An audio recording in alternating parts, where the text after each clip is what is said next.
each and every single one of you back here to another pro wrestling analytical stream, streaming across 6 different accounts, 4 different platforms, as of course, you already know who I am, Mr. Controversy, and the operator of the best damn Twitter handle,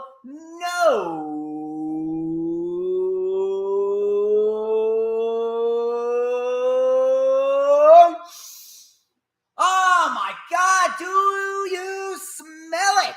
That right there is the smell of pure excellence. Wait for it. Wait for it.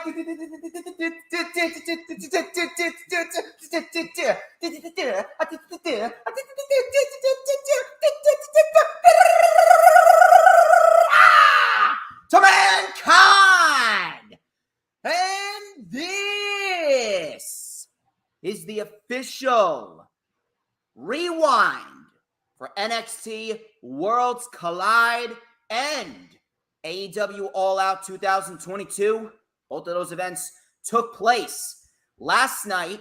Worlds Collide at 4 p.m. Eastern Time with All Out 0 hour starting at 7 p.m. Eastern Time. Crazy fucking weekend for pro wrestling indeed. It was hot. It was on fire all throughout the day. A lot of great wrestling from top to bottom. And I am here to go over it all. And we're capping off what was a fantastic week for pro wrestling and the DJ Storms brand. And as I promised, I am not alone here. Ladies and gentlemen, he is a member of the Hardcore Sports team here on YouTube, on Twitch, Twitter. He is one of the top tier content creators that we have recruited here for Hardcore Sports. DJ Storms posse member, lifelong wrestling fan, and we are here to dissect everything just like we previewed everything this past Thursday on the stream and the channels, the Twitch channels, the YouTube channels, and Facebook group as well. Please help me welcome back here to the channel once again, Mr. Jeffery Turner. How you doing, brother? Man, that was a hell of an intro, man. Thank you very much for allowing me on the stream. Dude, it's unreal. So you're telling me, man, that was an awesome intro. And I cannot echo what you just said, how awesome this weekend of wrestling. If you're a wrestling fan and you were not excited by what we saw this weekend, whether it was Saturday with Clash at the Castle or what we're going to be reviewing today with Worlds Collide and AEW All Out, I don't know what's wrong with you. We were spoiled as wrestling fans over the weekend. We got 3 very good, 2 phenomenal shows. And we're here to break it down for you guys for the Worlds Collide and AEW All Out review. Now, we have a lot to get into, so this will probably go pretty damn long. But first things first, I would like to thank each and every single one of you who are watching right now. We got Boston X Official and DJ Sums. Also, we got Mitch Kofsky laying down the law, throwing down the truth for everyone here. Shout out to Mitch Kofsky. Actually, he celebrated his birthday yesterday. I hope that he had a fantastic birthday. Hope everyone is doing well in your family, Mitch. And I hope that you have many more great birthdays to come. Let me throw it over to you. I want to get your thoughts on the overall shows for both Worlds Collide and All Out. We're obviously going to talk about Worlds Collide first. But as far as both shows, I want to know what your overall feelings were and the overall analytical take, the vibe for the entire show. Worlds Collide was okay. It wasn't a bad show. I don't want to say it was shit, but at the end of the day, with how terrible the NXT brand has been over the last year, it was very, very hard to care. We did get some good wrestling, especially the main event and the opening match of the show. It was bookended by 2 excellent matches between Ricochet, Carmelo Hayes, and then Tyler Bate and Braun Breaker. But overall, there's just been so much damage done to NXT that it's going to be very, very hard for anyone to care about the show and the brand as a whole for a long, long time. And the overall show, I thought it would have been a turning point, but I guess we're just going to have to wait a little bit longer. We're not there yet. We did feel some Triple H vibes to the show, and we'll talk about that, but largely it was just kind of a show that was there. Not a bad show. We did get some good wrestling, but it was largely just a show that was there. Very missable outside of the opening match and the main event. But what were your thoughts on the overall show, Jeff? I mean, I thought the show overall, when it came to the in-ring work, it was great. There was not really any bad match you could say was on that card last night for Worlds Collide.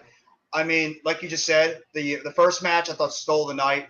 I thought it was absolutely fantastic what Carmelo Hayes and Ricochet both did on that first match, and I thought the last match was good. I even thought the women's championship match was a little bit better than I thought originally. Yes. And then you had like a couple. I thought the crowd was very hot throughout the entire show. I mean, they brought it, so I will never discredit. Like, the NXT crowd was fantastic during the entire event.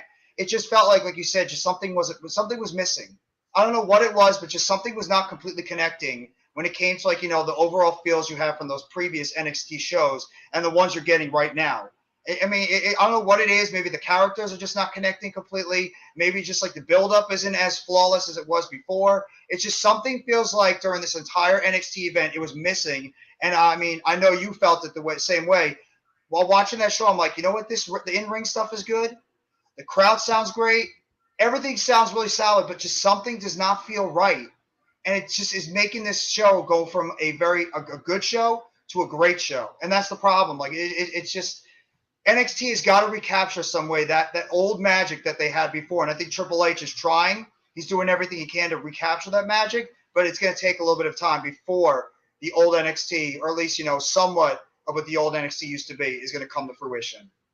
Yeah, they definitely have a long way to go, and it really does suck. The more that we talk about stuff like this and the more that we watch shows like Worlds Collide, it really just does piss me off, the fact that they just completely destroyed the old NXT, and obviously Triple H's main priority right now is Raw and SmackDown.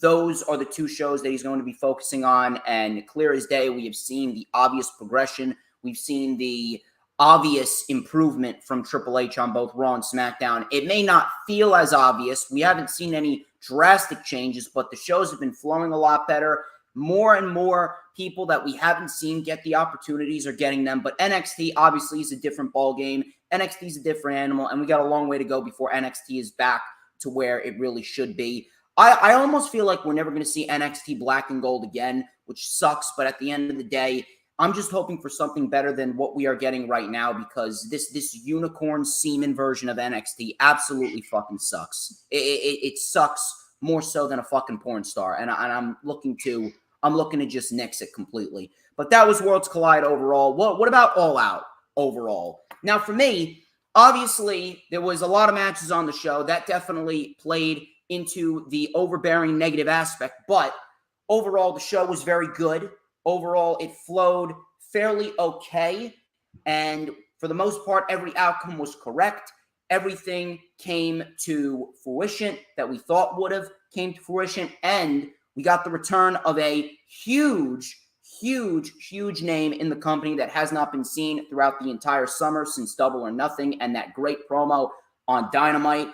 Maxwell Jacob Friedman, the devil himself, is back.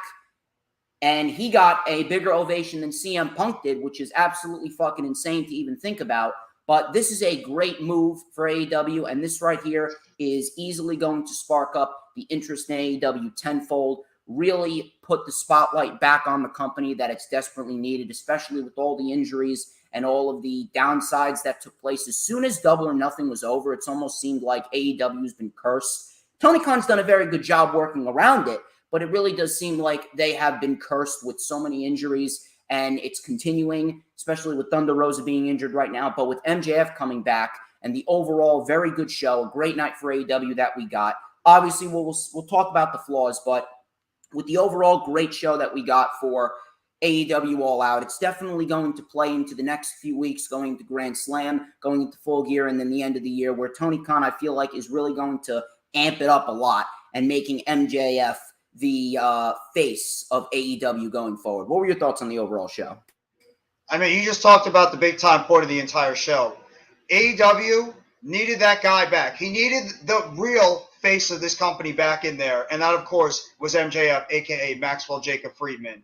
And everybody had a feeling when they were doing that first match and the way that everybody saw at the beginning, that strange little figure that was coming out. We had a feeling that it could be who we were thinking it was going to be. And I thought the ending after the world title match was fantastic. I loved it. Some people thought it was flat. I don't understand it. I thought the ending was perfect. I thought exactly what. Flat. Listen to that pop and then tell me it's. Oh yeah, I don't understand. I mean, the pop shows itself how big of a return that was. MJF is and he has been the face of that promotion for the past, I would say, longer than what he did when he cut that promo a couple of months ago. He's been the face of this company for well over a year or two. Everything around him. Him coming back brought a certain new energy to the show. And I'm so happy to see MJF back because I've loved this guy since he first debuted on AEW. I think he's awesome, and I cannot wait to see what is going to happen with him now that he has a world title shot going forward. But in terms of the show overall, I thought the matches for the most part were very good. Obviously, way too many matches. I think they're going to cut it short. There's no reason right now where you need to have 15 matches, 11 on the regular show, 4 on the pre-show. There's no reason why you should have 15 matches on the show. Some of them, honestly, could be left for a Dynamite or a Rampage show. You did not need to throw everything on that show. It sort of made the flow a little bit confusing, but I thought some of the matches were great. I really enjoyed some of the matches. The Trios match I thought was terrific. I thought the Tag Team title match was terrific. The Women's Fatal 4-Way was very good. The World title match was very good. Even I thought Jericho and Danielson was good. So yes, I thought the show overall was very good, but I mean, there's still some flaws in the company that they need to work with, but I give definitely a big time thumbs up.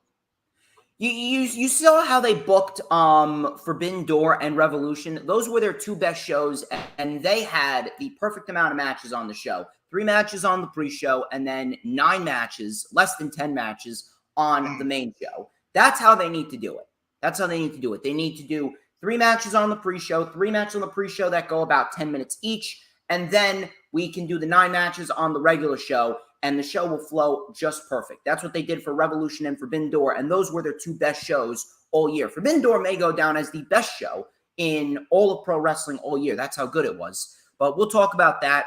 Before we get into the festivities here, and we're going to dissect the show match by match, move by move, where can we find you on social media? You can find me over at NYG3285 over on YouTube. You can also find me at JeffyT85 over on Twitter. Those are my couple of social media accounts if you ever need to reach me. If you ever want to check out any of my content, if you ever want to find my Twitter handle. And I appreciate it again. Thank you very much for allowing me on the stream and being able to go over these reviews, DJ. It's my pleasure. I greatly appreciate you taking the time. And you definitely have a great mind for the wrestling business. I'm very, very happy to be doing this with you. As far as I go, you can follow me on Twitter and Instagram at HistoryMakerDJS. That is at HistoryMakerDJS on both Twitter and Instagram. You can have me on Facebook for collaborations and business inquiries. Please send me an email. My email is, of course, StormsTakeOver@gmail.com. Like the official DJ Storms business page, and I may just send you an invite to join the official DJ Storms Posse group on Facebook. That is. All of those links are in the description, as well as Jeffery Turner's social media links to his YouTube and his Twitter. Check out all of the Hardcore Sports social media pages, including the Twitch down below at Hardcore Sports 1, Hardcore Sports Network on Instagram, Hardcore Sports Network on YouTube, which we're streaming live on, and of course the Hardcore Sports Twitter at Hardcore Sports N. Please make sure, if you haven't already done so, the link for the rewind for WWE Clash at the Castle with Nick Fiore is currently up on the channel. Me and Nick dissected what was a tremendous event from Cardiff, Wales, and easily the best show of the entire weekend. WWE is as hot as they've ever been, and I'm actually very, very happy to see that the company is treading in the right direction. We're going to see how Tony Khan is going to combat this, especially with Grand Slam coming up. Please make sure if you haven't already done so, we're 15 minutes into the stream. Please make sure that you hit the like button. Hit the like button. It's very vital. It's very important that you do hit the like button. Please make sure that you do that. And share the stream out on all platforms, social media, Twitter, Instagram, Facebook, Pinterest, Tumblr, Snapchat, TikTok, whatever social media platforms that you may be using, share it out. Get as many people in here as possible. If you haven't liked it, please like it. If you're watching on my channel, like it. Then go over to the Hardcore Sports YouTube channel, like it there. If you're watching on the Hardcore Sports YouTube channel, go over to my YouTube channel, like it right there. Like it on Twitter, like it on Twitch, like it on Facebook. like the video wherever you may be watching it from and share it out to get as many people in here as possible. We got Jamar Games in the chat. We got DJ Sums in the chat as well. Michkovsky's still here. Again, people, share it out and like it. Share, like, retweet, share is the motto here for the DJ Storms channel.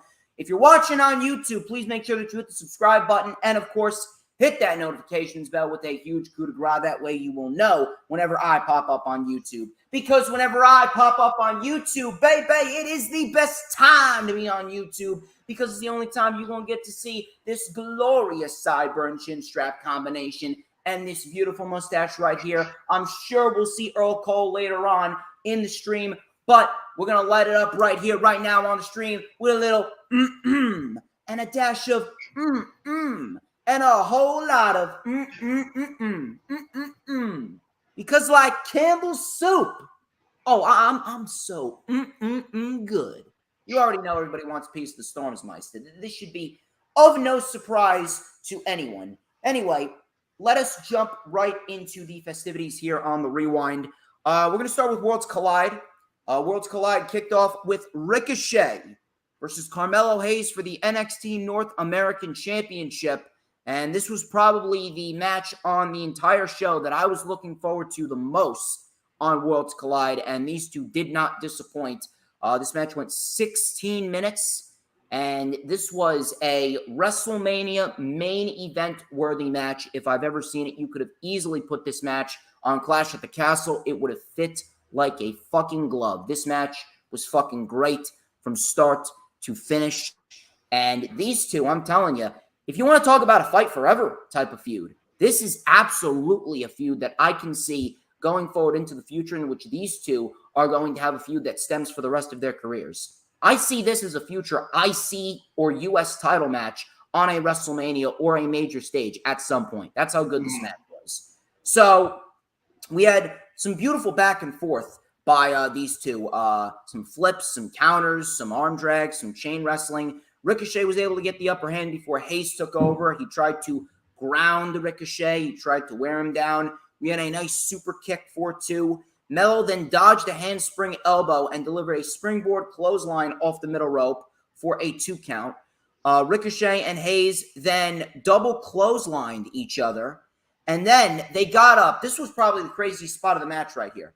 They both went to opposite ends of the ring, and they springboarded off the middle ropes, and they collided in the middle with a double springboard crossbody. So you know how some people, they run the ropes and they hit the double crossbody.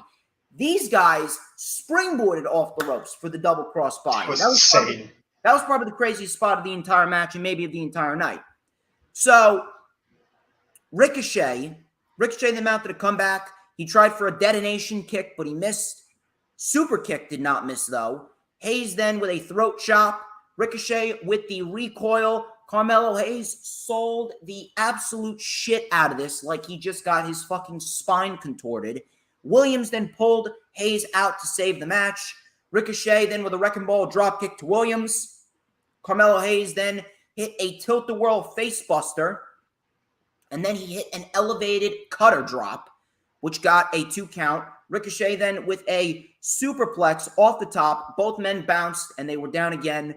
Hayes and Ricochet tried to strike each other back and forth. Punt kicks and beat triggers. Beautiful sequence here by Ricochet when he hits a detonation kick and a brain buster. Hayes then came back with a code breaker. Ricochet kicked out. Ricochet then with a crucifix. This was the nearest of near falls. I thought Ricochet won the championship right here. Ricochet with a crucifix pin for the nearest of near falls, and Carmelo Hayes kicked out. Ricochet with a super kick and a poison Rana. Carmelo Hayes, it looked like he broke his fucking neck off this poison Rana. Ricochet then with an enziguri to Williams. Ricochet went for a shooting star press. Hayes moved. Ricochet landed on his feet, and Carmelo Hayes with a small package pin to get the win over Ricochet in what was an excellent fucking match. And we also have Aniha. Ania is also in the chat. She is a avid watcher of the channel. She watches from time to time. She's actually from Finland as well, and she is awesome. She actually does content creating herself She actually was doing a GoPro content creating video of her walking in the woods. So shout out to her. She's doing some good stuff. She also does video game content creating as well. So shout out to her. But this match between Ricochet, Carmelo Hayes, this match was excellent. Easily the best match of the entire Worlds Collide special. This you could have easily put on a WrestleMania, a SummerSlam, a Royal Rumble. It would have fit like a glove. This is a feud that must be going into the future as a Fight Forever type feud, an IC title feud, a US title feud. That is how good this match was. Now, the outcome surprised the shit out of me. I probably was getting my hopes up for no real reason, but I really thought that this was going to be a changing of the guard type of show. It was not, but we did get a good match, a great match out of these two men. And in the end, Carmelo Hayes retains the North American Championship. It looks like they are really pushing Carmelo Hayes as the big top-tier star in the North American Championship title division, which I really don't have a problem with. I just think he's above that championship right now. He's made that title feel prestigious. The matches that he's put on have been second to none. The North American title scene is probably the best thing about NXT 2.0. That is the one constantly good thing that we've seen out of everything NXT 2.0 in the last year. The North American Championship title scene does not miss. Just like Carmelo Hayes says, he don't fucking miss. This was a clear-cut six-pointer right across the court. Carmelo Hayes and Ricochet absolutely killed it. Shocking outcome. Very shocking outcome, but Carmelo Hayes wins the championship or retains the championship, and he continues his reign throughout the summer going into the fall. I don't know who's taking that title off of him. I could definitely see Apollo Crews doing it, and it could very well have Apollo Crews be the champion down there in NXT while Carmelo Hayes gets called up to the main roster, and I do still believe that putting him with Hit Row is the best route to go about it. Jeffy, floor's yours. Well, I mean, besides the ending, which I thought was a little bit, I didn't expect that to happen. That was maybe the small little thing I had a problem with. But that's just pretty much nitpicking. That match was so good. I got tired by the end of it. I was actually exhausted watching that match, watching the two of them just flying around the ring all over the place. I mean, the fact that Ricochet was so underutilized and how good he really is, there's nobody in wrestling can do what Ricochet can do. This guy is on another level with the type of movements, the type of athleticism that this guy has. He was absolutely stellar, and this is the best Ricochet we've seen from him in years. This right here is the best Ricochet that we've seen with his two matches with Corbin, and then with this match. This is the best Ricochet's been since his first run in NXT. Oh, absolutely. Ever since he had the debut a couple of years ago when he first came into WWE NXT, Ricochet's never looked much better than he does right now. And I mean, Carmelo Hayes is the truth. Carmelo Hayes is going to be a megastar in the WWE. You might as well just throw him when he gets to the main roster. You get this guy ready for a mid-card title run, and he's going right to the top after that. This guy has it all. He has everything that you want in a top star. Carmelo Hayes is awesome in everything he does. He was stellar last night. I thought Ricochet was absolutely stellar last night. They put on a fantastic performance. I mean, that poison rod has scared the hell out of me. I mean, the way he went down, I'm like, oh my God, he might be dead. Like you just said. And that the way that the both of them collided after they went opposite ropes in the middle ropes and they hit against each other, that was insane, that spot. That was easily the spot of the night. And I mean, there's no way that we cannot have another one of these matches again. It would be criminal if we don't get these two in the ring at least one more time. Hell, I would even involve it if they threw it on the Clash of the Castle pay-per-view. Imagine having those two in the middle of like 60, 70,000 people, watching them go out there and work a 10 to 15-minute match in front of that crowd. They would have been on their feet cheering the entire time. But this was easily the best match of the night. Stellar overall. Carmelo Hayes still continues to prove why he's easily one of, if not the best thing in that entire brand right now. I would really put Carmelo Hayes in that high of a tier. And I mean, Ricochet, the guy just goes out there and puts on fantastic performance after fantastic performance every single night. It's criminal that he was not utilized as good as he was before. And I mean, shout out to these guys. They put on a hell of a show in that match in the afternoon. Now, where do they go from here? Obviously, Ricochet is going to go back to the main roster, it looks like, and we could definitely see him in a potential U.S. title feud with Lashley. We could definitely see him as a potential one-off match with Roman, because that match definitely has some intriguing flavor to it. We have not seen those two in a ring together, and that would definitely be something that could shock a lot of people and really open up a lot of people's eyes to how good Ricochet is, just like people understood how good Matt Riddle was after that match with Seth Rollins at Clash at the Castle. But what happens with Carmelo Hayes now? Who does he fight next? Who exactly is left for Carmelo Hayes, and who exactly is going to be the guy to take the title off of Carmelo Hayes? I still think it's going to be Apollo Crews, probably at the next quote-unquote takeover, but it's not a takeover. It's just a premium live event for NXT. Whenever that is, probably sometime in the fall, maybe in the winter, at the beginning of the winter, I actually see Carmelo Hayes dropping the title to Apollo Crews, and then probably sometime next year he could get called up with Trick Williams. I mean, I was thinking about that. It could be somebody like Apollo Crews, but I mean, how much longer? Is he actually going to stay in NXT until he eventually goes back up to the main roster? You could always revisit the you could also have maybe like an Axiom. Maybe if they want to build up a guy like Axiom, or maybe get Nathan Frazier back in there. I mean, they could slowly build these two guys up as guys you could throw into that mid-card division. I would have said Grayson Waller, because I think Grayson Waller and Carmelo Hayes could put in absolute magic in there, but they're both heels right now, so it wouldn't work. Well, they already had a match. But I mean, if you ever want to revisit it again, they have never, shied away from having some type of matchups again. If you maybe want to leave it, give it a little bit of time. Obviously, you're not going to do Cameron Grimes again. They've already beat that match a bunch of times, so they're not going to do that again. I would love to see Nathan Frazier get a shot. Even though they did have a match recently, I think Nathan Frazier, if he's built up enough, he would be a guy I would look for as maybe a guy that could be in that North American title contention. But I think that it's going to probably be somebody like Apollo Crews that's going to get that match, and probably going to get that title shot.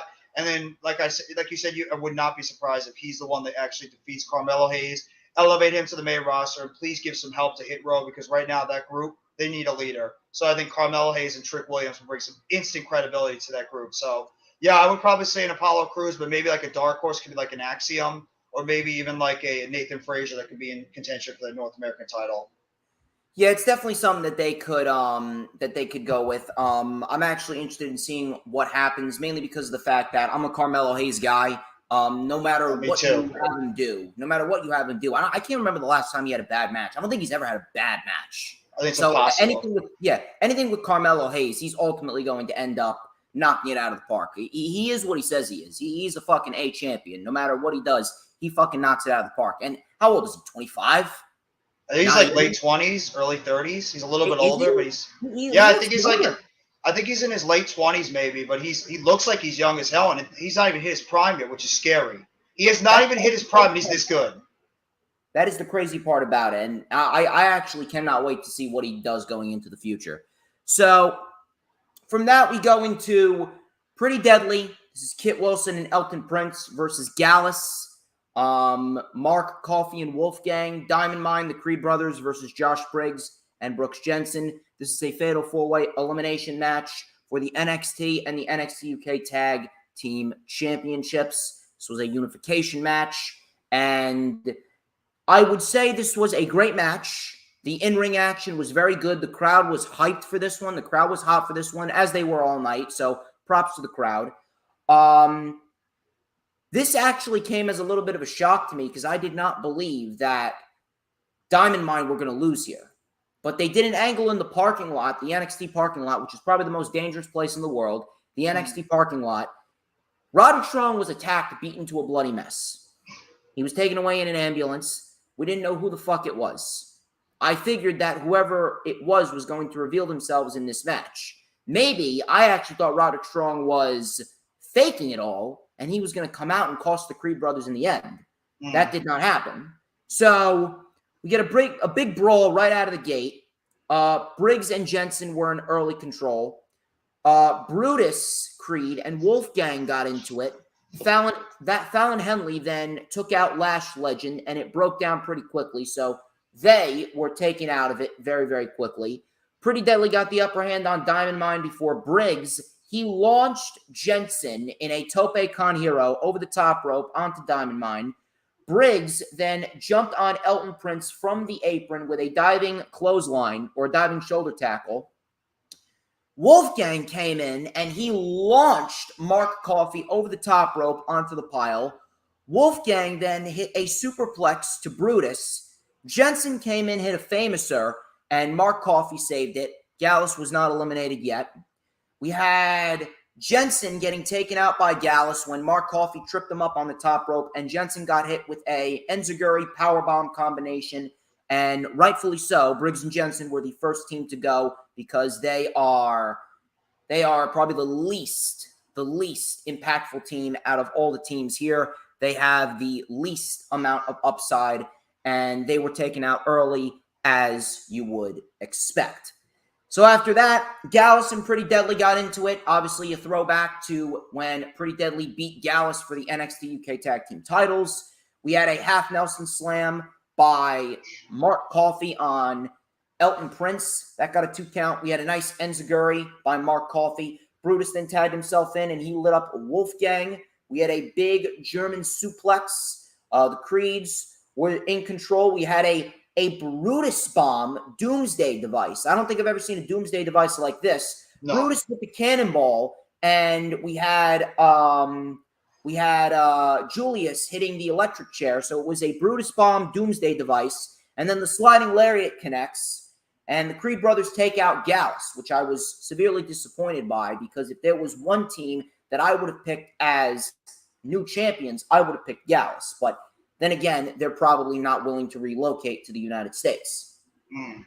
So after that, we had the Creeds and Pretty Deadly coming down to the final 2 teams. Brutus was isolated by Pretty Deadly before Julius tagged in.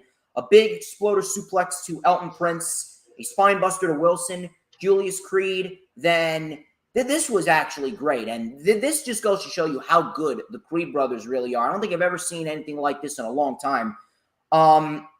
Julius Creed, he had, I believe it was Elton Prince up in a deadlift suplex, and Elton Prince was kneeing Julius Creed in the head, wearing him down, and Julius Creed, he didn't just drop to a knee, he legitimately sat down. He was sitting down with his legs to the side, still holding him up in a vertical suplex, and then Julius Creed powered him up in the vertical suplex and dropped him as if it was fucking nothing. He doesn't look like the type of guy that would have done that, but holy shit, that was impressive. That was some Cesaro-esque shit. I was just about to say that too. Just about to say Cesaro. At his peak, and he was lifting up everyone. The Big Show, the Great Khali. That's what I'm talking about. That was fucking great. So the ref all of a sudden went down. There was a melee between Briggs, Jensen, and Gallus that continued to the outside. So obviously, their issues are not over. The brawl continued to the outside, which resulted in the ref getting taken out because of the brawl. He got hit with a flying fist. All of a sudden, I believe it was Elton Prince that came in with a chair. Damon Kemp speared Elton Prince, and he saved Julius Creed from being hit with a chair. All of a sudden, Julius Creed is getting ready for the sliding lariat on Kit Wilson. And out of nowhere, Damon Kemp all of a sudden blasts Julius Creed right in the back with a chair to a huge ovation of boos. He was laid out. Kemp then called for the referee. He got the ref back in, and Prince pinned Julius Creed to win the match. A great match, a very entertaining match. Every single one of the teams did a very nice job. Very shocking outcome. I was not expecting this. This completely came out of nowhere. Now, I'm not sure why they decided to do this. I'm not sure why the Creeds didn't get a longer reign as the tag team champions. Obviously, this is going to want to see the Creeds get their hands on Damon Kemp and watch them beat the shit out of him. But at the end of the day, Damon Kemp is not bad in the ring at all. And we were talking about this actually before we went live. He's not bad in the ring at all. He's solid for what he can do. He just doesn't have any emotional investment from the crowd. There's really no reason to go out of your way and say, hey, I want to watch Damon Kemp. He's just kind of there. Now, with this could very well result in him gaining more personality, gaining more steam, gaining more heat, but I don't really see him making it on his own as far as past NXT goes. The moment he gets past NXT, I don't really see him going anywhere on his own. There's just so many people ahead of him. He doesn't look like the guy that is going to make an impact on his own outside of NXT. He could be decent in NXT, but it seems as though as a heel, singles-wise, he may have reached the ceiling. We'll see what happens. Maybe he proves me wrong, but at the end of the day, the outcome was very shocking. If this results in some character change and some character development for Damon Kemp, I'm all for it. And obviously the Creeds, they could very well be called up to the main roster at any point in time within the next few months. It seems as though they've done all they can. They've worked with what they can, and it seems like they are the next big team that they're going to build up, especially on the main roster. So I don't necessarily mind it. I think it's kind of a situation where we just have to wait and let it play out for now. But I actually would have given it to the Creeds at the end of it all, and I would continue to build the Creeds up. That's just me. And that's not shitting on Pretty Deadly, because Pretty Deadly are fucking great. They are great heels. They got the most punchable faces that you ever fucking seen. They actually had the best NXT UK Tag Team title reign, period. Their reign as NXT UK Tag Team Champions was fucking great. Every match that they had was pay-per-view worthy. Gallus, Flash, Morgan Webster, Mark Andrews, Mustache Mountain, all of them were great.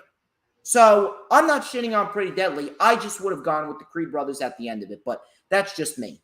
Good match, shocking outcome here. What say you, brother? Well, I mean, first of all, I just want to say Julius Creed, especially, both Creed brothers have looked good, but Julius Creed is impressing me the more and more and more I see this guy in the ring.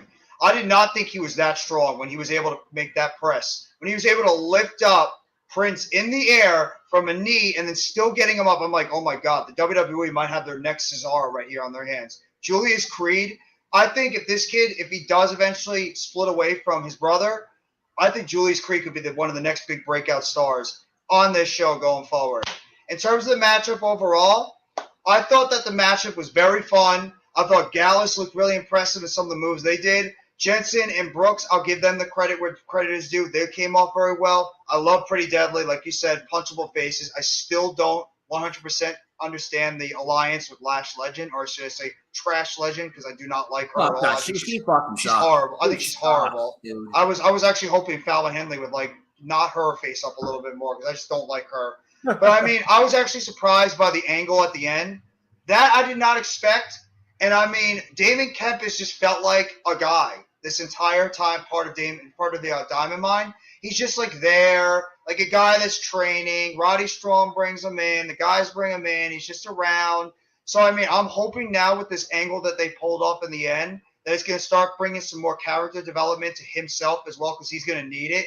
I just don't know how he's going to be able to go on the mic completely. But, I mean, that's a nice little angle that they threw in there. In terms of the Creed brothers, where do they go from here? Maybe they're getting them ready for after this angle right now with Damon Kemp, Roddy Strong, and whoever else might be included. Ivy Nile now is like, what the hell is going on with my group? Like, everybody's like fighting with each other now. We got influx within Diamond Mine. I'm curious to see what's going to happen with the Creed brothers after this. Are they going to finally make the jump to the main roster after this whole situation with Damon Kemp, Roderick Strong, and everything gets cleaned up? But overall, I thought it was a very fun match. I'm not surprised at all that Pretty Deadly won. I think, they're an awesome tag team. I think they're a great heel team overall. I just curious to see what's going to be happening going forward, if the Creeds are eventually going to get a rematch against Pretty Deadly in some type of aspect, or what's going to happen. But overall, very fun tag team match. Awesome little angle that they had in there with Damon Kemp turning on the Creed brothers. And let's see what's going to happen going forward. Now, where can you see all of these teams going? Do you see Pretty Deadly seems like the only team from NXT UK that's really willing to stay in the United States. So I don't mind them staying in the United States at all. I don't see Gallus staying, though. It seems like they are all but confirmed to go back across the pond. Do you really see anything for Brooks and Jensen? I really don't see anything with them. They're just kind of there. They're good wrestlers, but the gimmick, it's just way too stereotypical. It really is. It's a rarity that Southern gimmicks like that really work. Even Mickie James has had a difficult time living up to that hardcore country type of gimmick. That didn't even really resonate. And Mickie, she's good at what she does, but they're just kind of there. Yeah, I don't know where you can go with these guys. I mean, the gimmick, I think, is holding them back unless you turn them heel. Maybe if you turn them heel, you can maybe refreshen their gimmick a little bit. But, I mean, it's hurting them as well as Fallon Henley. I mean, how far can you really go with this, like, country type, beer drinking type thing that we've seen over and over again? It feels like a rehashed, recycled gimmick. And, I mean, at the same time, I just think that these guys are going to be stuck now in mid-card purgatory until they finally change up that gimmick overall. I just don't know where you can go with these two, and I think it's hurting Fallon and Henley too. I mean, I would honestly think about turning these two heel and like turning the entire group heel. Maybe just refreshing up the group a little bit. It seems like that they're pretty much NXT's version of the Factory. They're a tag team that's used to enhance others. You're absolutely right. I think that's a great point you just made right there. That's the feeling that they've had this entire time, and maybe that NXT UK title run they had was like a token title run. Be like, thank you for helping out all these other teams. We appreciate you elevating some of these other guys. But at the same time, I mean, they just don't feel important. You really need to do something to make these two. And I would honestly, I'm putting Fallon Henley in there too because she's felt irrelevant for a while. I mean, I think she's great as a valet, but she's much more to offer than what she's been given right now. And I mean, I really want to see what they're going to do with these two going forward because right now, they're like they sort of feel like Idris Enofe and his tag team partner, Black, I forget his first name. Malik Blade. Malik Blade. They're just like, and they're better than them. They're actually better than them. Yeah, I like Idris Enofe and Malik Blade, but yeah, I mean, I think Brooks Jensen and Brooks and Jensen, they have a lot to offer. That just the gimmick is killing them right now. You need to fix them. Blade and Idris Enofe actually have a lot more upside than them. I love those two. Great babyface tag team. Plus, they're both in phenomenal fucking shape, especially Idris Enofe. I would actually have the two of them. I would get those two ready, build them up, and maybe have them be as a future opponent for Pretty Deadly. Imagine those two guys getting their shot against Pretty Deadly, and those two, I think they actually have a pretty good gimmick that they're going on. I like both of them, how they come off in the ring. I think they have a nice little difference in styles. It's not similar to one another like some of these other gimmicks have. So it's like a nice little, like, opposites attract type thing. Those two have a lot to offer. I would actually start building them up and get them ready for a potential tag team match with the Pretty Deadly later on. We'll see what happens down the line, but Pretty Deadly are your new unified NXT Tag Team Champions in what was a very entertaining match, and Damon Kemp has officially turned on the Creeds. Blair Davenport versus Meiko Satomura versus Mandy Rose for the NXT and the NXT UK Women's Championships. Now, I know a lot of people are probably going to shit on the outcome, probably going to shit on Mandy Rose. I'll be honest with you. Mandy Rose has not been a bad in-ring performer. It just seems like she's been very stagnant. She's been stuck in the same position for a long, long time. And she still showed some of that here. But I did notice that she was moving a lot more fluidly in this match. She was a lot more intense in this match, and that definitely had to do with Meiko Satomura and Blair Davenport bringing that out of her. I know that Blair and Meiko, they did carry a good amount of the load in this match, but from what I've watched, this was probably the best Mandy Rose match that I think we've ever seen.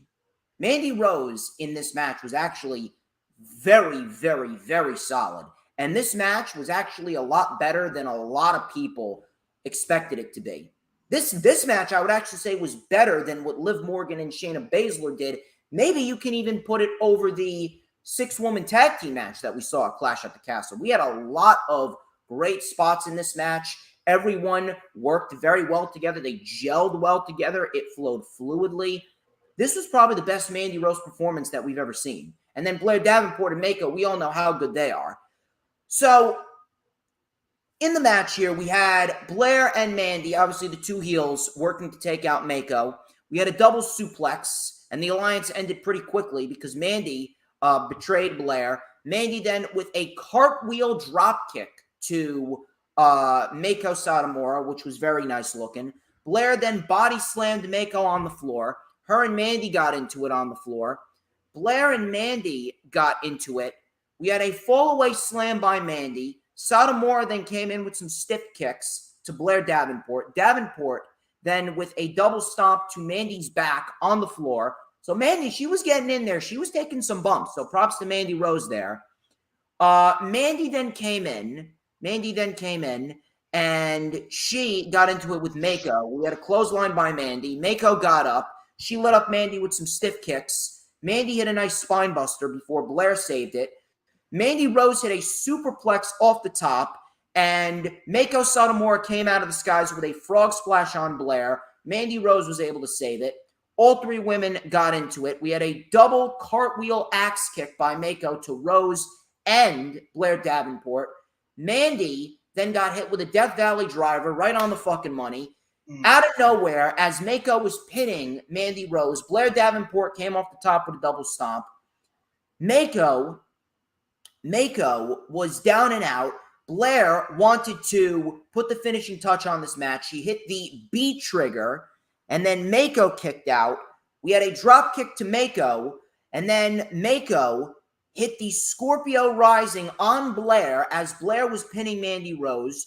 All of a sudden, as Mako was going for the pin on Blair, Mandy hit the V-trigger that she does on both women. She calls it the Kiss by the Rose, and she pinned Blair Davenport for the 1-2-3 win. I'll be honest with you. This was, like I said, a lot better than I expected. This was actually a very, very good women's triple threat match. Went about 13, 14 minutes. Everyone got their shit in. And again, this was probably the best Mandy Rose performance that I think I've ever seen. If she continues to put on matches like this, where she doesn't even look half bad, and she can actually hang with bigger names like this, you know what? I wouldn't mind Mandy. Mandy Rose is easily the best thing about Toxic Attraction. Mandy Rose is Toxic Attraction. Mandy Rose is above Gigi Dolan and JC Jane. JC Jane and Gigi Dolan, they're just there. They're not very good at all. And a lot of that has to do with the fact that they are placed in a position in which their gimmick is all look and no substance. All they do is pose around in the tiniest of bikinis, and they don't go out there and wrestle. I can't even count how many times they've actually wrestled this year. I can only count about maybe, 8, 9 times they've wrestled throughout the entire fucking year. They never wrestle. And when you don't wrestle, you can't improve on your craft. They're not at the performance center. The people in charge are not going to them and saying that they got to work on their craft, because it was Bruce and Vince that was running the show before Triple H took over a month ago. So at the end of the day, how much can they really improve? They can't. No. Mandy is the best act out of the entire fucking group. And she definitely is proving that. If she continues to improve like this and she brings herself up to a certain level where she needs to be, then you know what? I would not mind Mandy Rose whatsoever. The problem with her is that her fucking title reign has been little to no substance whatsoever.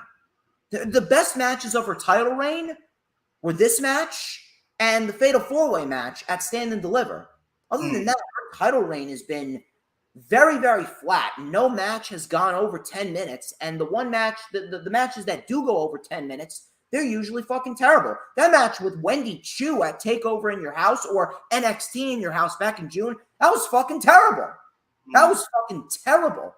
Then you had her matches with her match with Alba Fire or Kaylee Ray. That match got cut short. That was only 7 minutes. How could you do anything with 7 minutes? Then the match at New Year's Evil earlier in the year, that was with Cora Jade and Raquel Rodriguez. That match was terrible as well. Sloppy as fuck. And that was mostly on Cora Jade's part.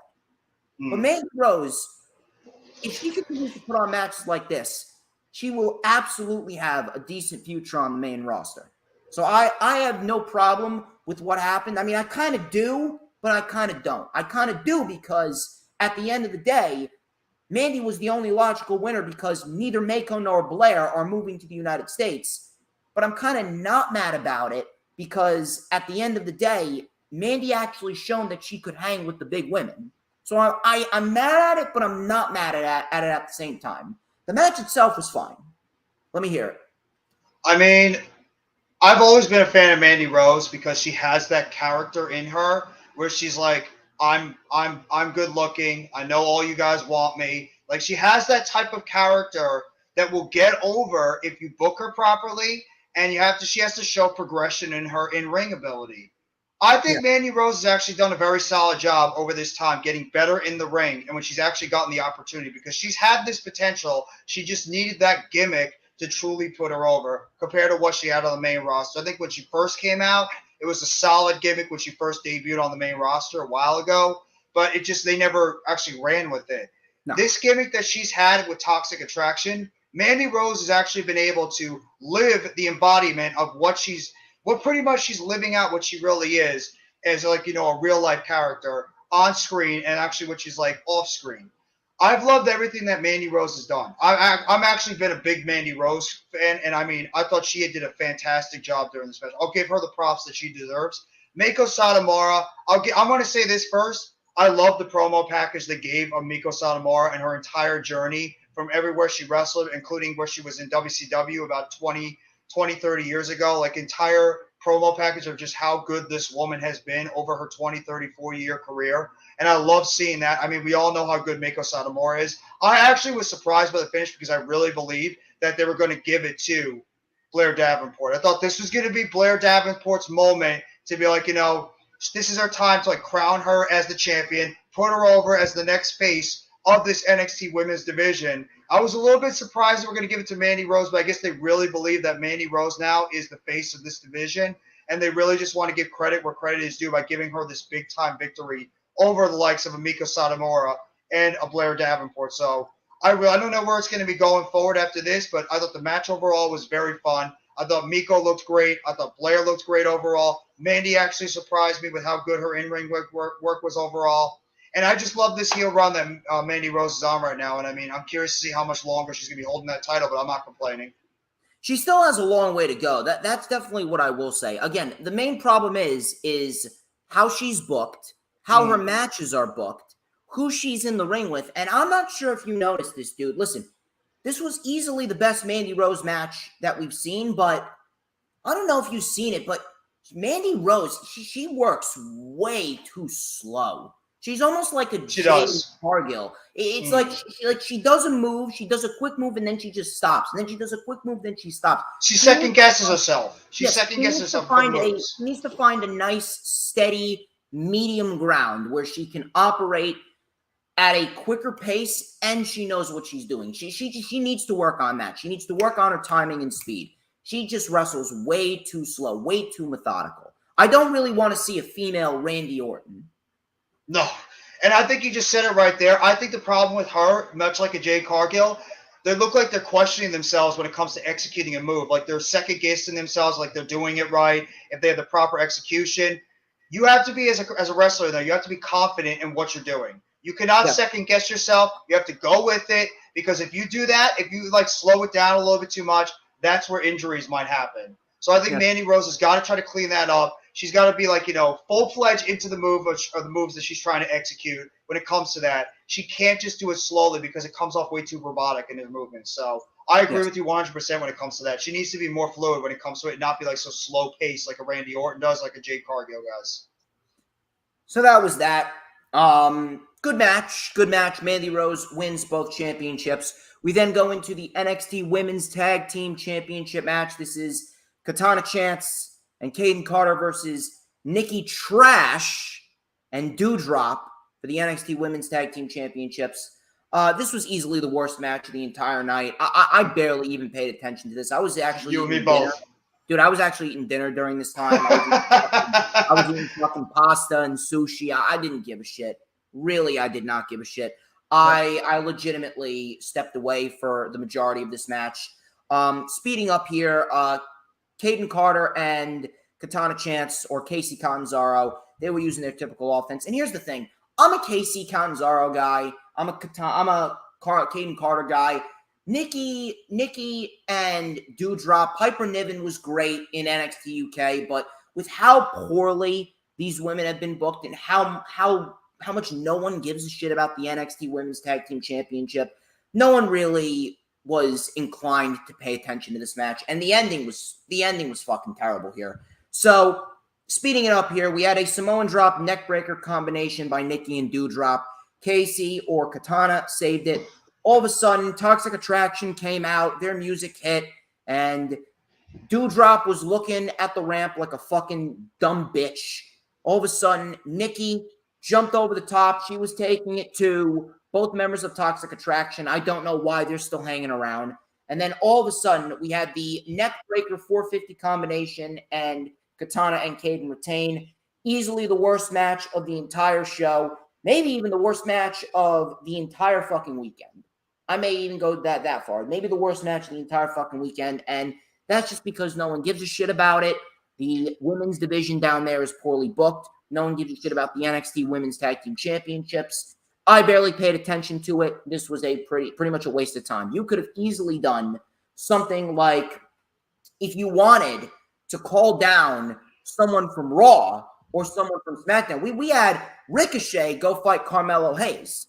I don't understand why we couldn't have had someone from Monday Night Raw. I don't understand why we couldn't have had, I don't fucking know, anyone from Monday Night Raw. A Tommaso Ciampa, a Mustafa Ali. Why couldn't we have had a fucking Johnny Gargano? Why couldn't we have had an Austin Theory? Someone like that. We could have easily had one of those guys come back down to NXT. If you wanted to, I would have loved to have seen a Mustafa Ali go down there to fight someone, maybe a Grayson Waller, maybe someone like that. Maybe you could have called down an Apollo Crews, or maybe you could have called down Shinsuke Nakamura for a one-off. Yes. I would love to have seen Nakamura down there fighting one of the new NXT stars, like a Nathan Fraser. That would have been great. That would have been great. Or Tony D'Angelo. Oh, my God. That would have been great. Don't understand why. But we got this match, easily the worst match of the night. No one gave a shit, and that was pretty much it. The champs retain. No, it was honestly, I'll even take it one step further. When you're doing this women's tag team matchup, which we know and everybody knows they threw this at the last second, why didn't you go to SmackDown and get Xia Li and Shotzi Blackheart? They actually have a little bit more momentum, and they were recently just in NXT. I would have rather seen those two go up against Kaden and Katana than go see Doudrop and Nikki ASH, who have absolutely no relevance. They've been booked so horrible, their gimmicks make no sense, that why is anybody going to care? I thought the angle at the end was stupid, the way they did that with Toxic Attraction coming out, causing the distraction, which enabled the neckbreaker 450 splash combo to happen. I thought this match, I'll give credit. The ladies worked hard. I'll give them credit for that, but nobody gave a crap because of the fact that nobody gives a damn about Nikki ASH. Nobody gives a damn about Doudrop.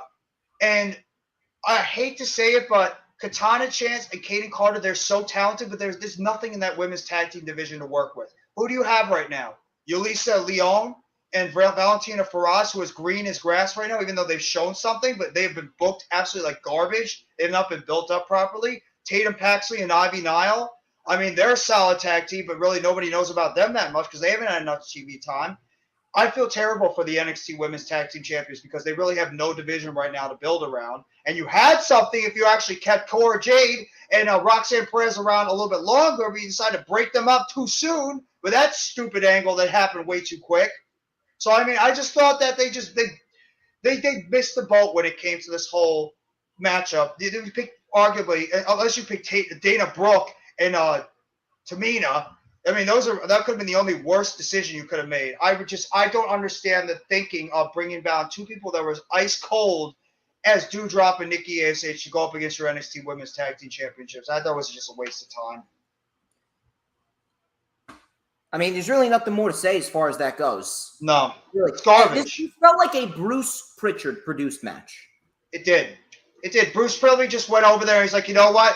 Nikki ASH, Doudrop, you're not doing anything right now. Let's throw you on NXT right now. You'll have a little matchup against the Tag Team Women's Championships down in NXT. Give you guys something to do. There you go. You guys lost. We'll find something. Maybe we'll find something for you to do on the main roster. It felt just irrelevant. Absolutely irrelevant, dumb. Plain and simple. This match did not need to take place. It sucked. No.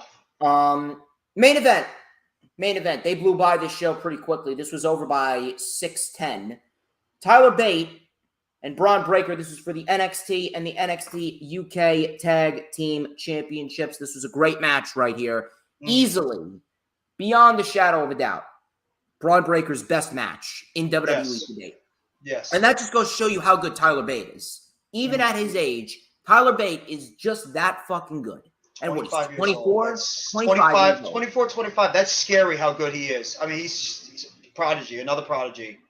He won the title. He won his first title at 19. Yeah. That's how good he was. That's how fucking good he is. It's unbelievable.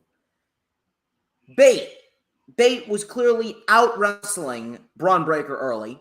He had a nice head scissor takedown. Bate, he delivered an Undertaker dive over the top rope to the floor. Breaker then used his power to take over. Bate came back with a big exploder and a standing shooting star press for a 2. Bate caught Braun in a power bomb for a 2. Breaker then with a diving Steiner Bulldog. Bate kicked out. Breaker then transitioned into a suplex power bomb for a 2. Very nicely done by Breaker. Breaker then with the Fujiwara armbar. It was in deep. Bate then with the airplane spin. Breaker kicked out.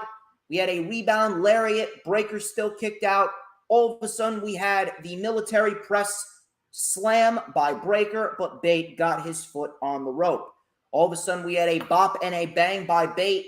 Bate rolled up Breaker. I thought that was it. Very close 2 count right there. Bate went for another rebound lariat. Breaker absolutely cut him in half with a spear, and Braun Breaker wins it, unifies the championships, and they go with their usual for NXT. No reset for NXT yet, and Tyler Bate seems like he's going to go back over to the UK, and he's just going to relax. He's going to sit it out until NXT Europe comes about, and Braun Breaker inevitably is the last NXT UK champion, and Braun Breaker unifies the championships in what was his best match to date, period. The outcome, obviously, this match could have swung either way. I'm not necessarily mad about it because I do believe that Braun Breaker could use a little bit more time in NXT, and it looks like that's what they're giving it to him. It seems like Royal Rumble WrestleMania next year is going to be the time where Braun Breaker is called up, which is a good decision. I can absolutely see him being in the Royal Rumble in a couple of months. And that's pretty much it. That's how they capped off Worlds Collide. Great match here between these two. And Braun Breaker, he's getting better and better with every passing match that we see. It is very, very, very good to see Braun Breaker improving week by week, month by month. And next year, I can absolutely see Braun Breaker in the Rumble having a great showing in the Royal Rumble. And I can absolutely see Braun Breaker being called up to the main roster sometime between the Rumble and WrestleMania. Last one before we move on to All Out. Let me hear it. I mean, Braun Breaker, like you just mentioned before, he's gotten better and better in every single match he's been in, and he had a fantastic showing yesterday against Tyler Bate. We all know how good Tyler Bate is. Besides Pete Dunne, Tyler Bate, and Walter, I mean, NXT UK has come out with some of the most fantastic talents out of that brand. When you think about the names that have come out of there, but Tyler Bate might be the best one of all of them. So, I mean, Tyler Bate had a fantastic showing. I think the only thing we have to wonder with Braun Breaker going forward is he going to be able to shake a little bit of that robotic, promos that he sometimes comes off of. I think he needs to get a little bit better with his promo work, but in terms of his in-ring work, absolutely terrific. I think he's got the great athleticism for his size. He comes off intimidating. I mean, that spear that he gave to Tyler Bate, I thought he literally broke the dude in half, the way he hit him. I mean, that was a vicious spear. He easily has one of the best spears in the wrestling right now. So, I mean, I thought this was easily Braun Breaker, like you said, one of his best matches he ever had, probably the best. And, I mean, I think I really wonder what's going to happen with him next when it comes to the NXT World title, now that we know that Tyler Bate is going to be going back to the UK. But excellent showing there by Braun Breaker. I can't wait to see what he's going to be happening next. Who's going to be his next challenger or challengers lined up going forward. So thought it was a great way to cap off the pay-per-view. Besides the first match on the card, I thought this was easily the best match overall. So, I mean, awesome showing by both guys. Great way to end the show overall. And I'll give a solid thumbs up. Not a great show, but a very good show when it came to Worlds Collide overall. Yeah, it just kind of felt like a show that was there. Clearly, we are not getting the NXT changes that we thought we were going to get. We're going to have to wait for that. And with Ryan Katz obviously coming back, I do believe, like you said, he is going to be down there with Shawn Michaels, and they're going to revamp NXT. They're going to rebuild it and try and get some steam behind it. But at the end of the day, we got 2 matches to start and end the show that were very good, and that was pretty much it. Other than that, it was just kind of a show that was there. We did get some good wrestling on it. It did add a little bit to the weekend, but ultimately it was a missable show outside of the opening match and the main event. That was NXT Worlds Collide, people, and I can see we got some new people in the chat. We got Chad in the chat, Chad Shatter. We also got Peanuts. We also got Danielle Wolf and Earl Cole as well. Shout out to you guys. I hope you guys are having a wonderful Labor Day weekend. I hope you guys. That's. I was just getting ready to say that, man. You're stealing my lines over here. But please make sure that you hit the like button. Hit the like button whether you're watching on my YouTube channel or whether you're watching on the Hardcore Sports YouTube channel. I'm checking Hardcore Sports YouTube channel right now as we speak. We got a solid 12 likes over there. I think we could do a little bit more. On my channel, we also got 12 likes. So people, if you're on my channel, please hit the like button and then go over to the Hardcore Sports channel. Hit the like button over there. If you're on the Hardcore Sports channel, go over to my channel, hit the like button over there. We have a lot to dissect. We have a lot more to talk about, especially with All Out 2022 and all of the matches that we got for this show, which was very good overall, a show that AEW definitely needed. And it looks like we could be getting them back on the right track. We had the 0 hour pre-show. We had 4 matches on the pre-show, which did not need to take place. The first match on the show, it was Ortiz and Ruby Soho versus Sammy Guevara and Ty Mello. It was a mixed tag team championship match, AAA mixed tag team championship match.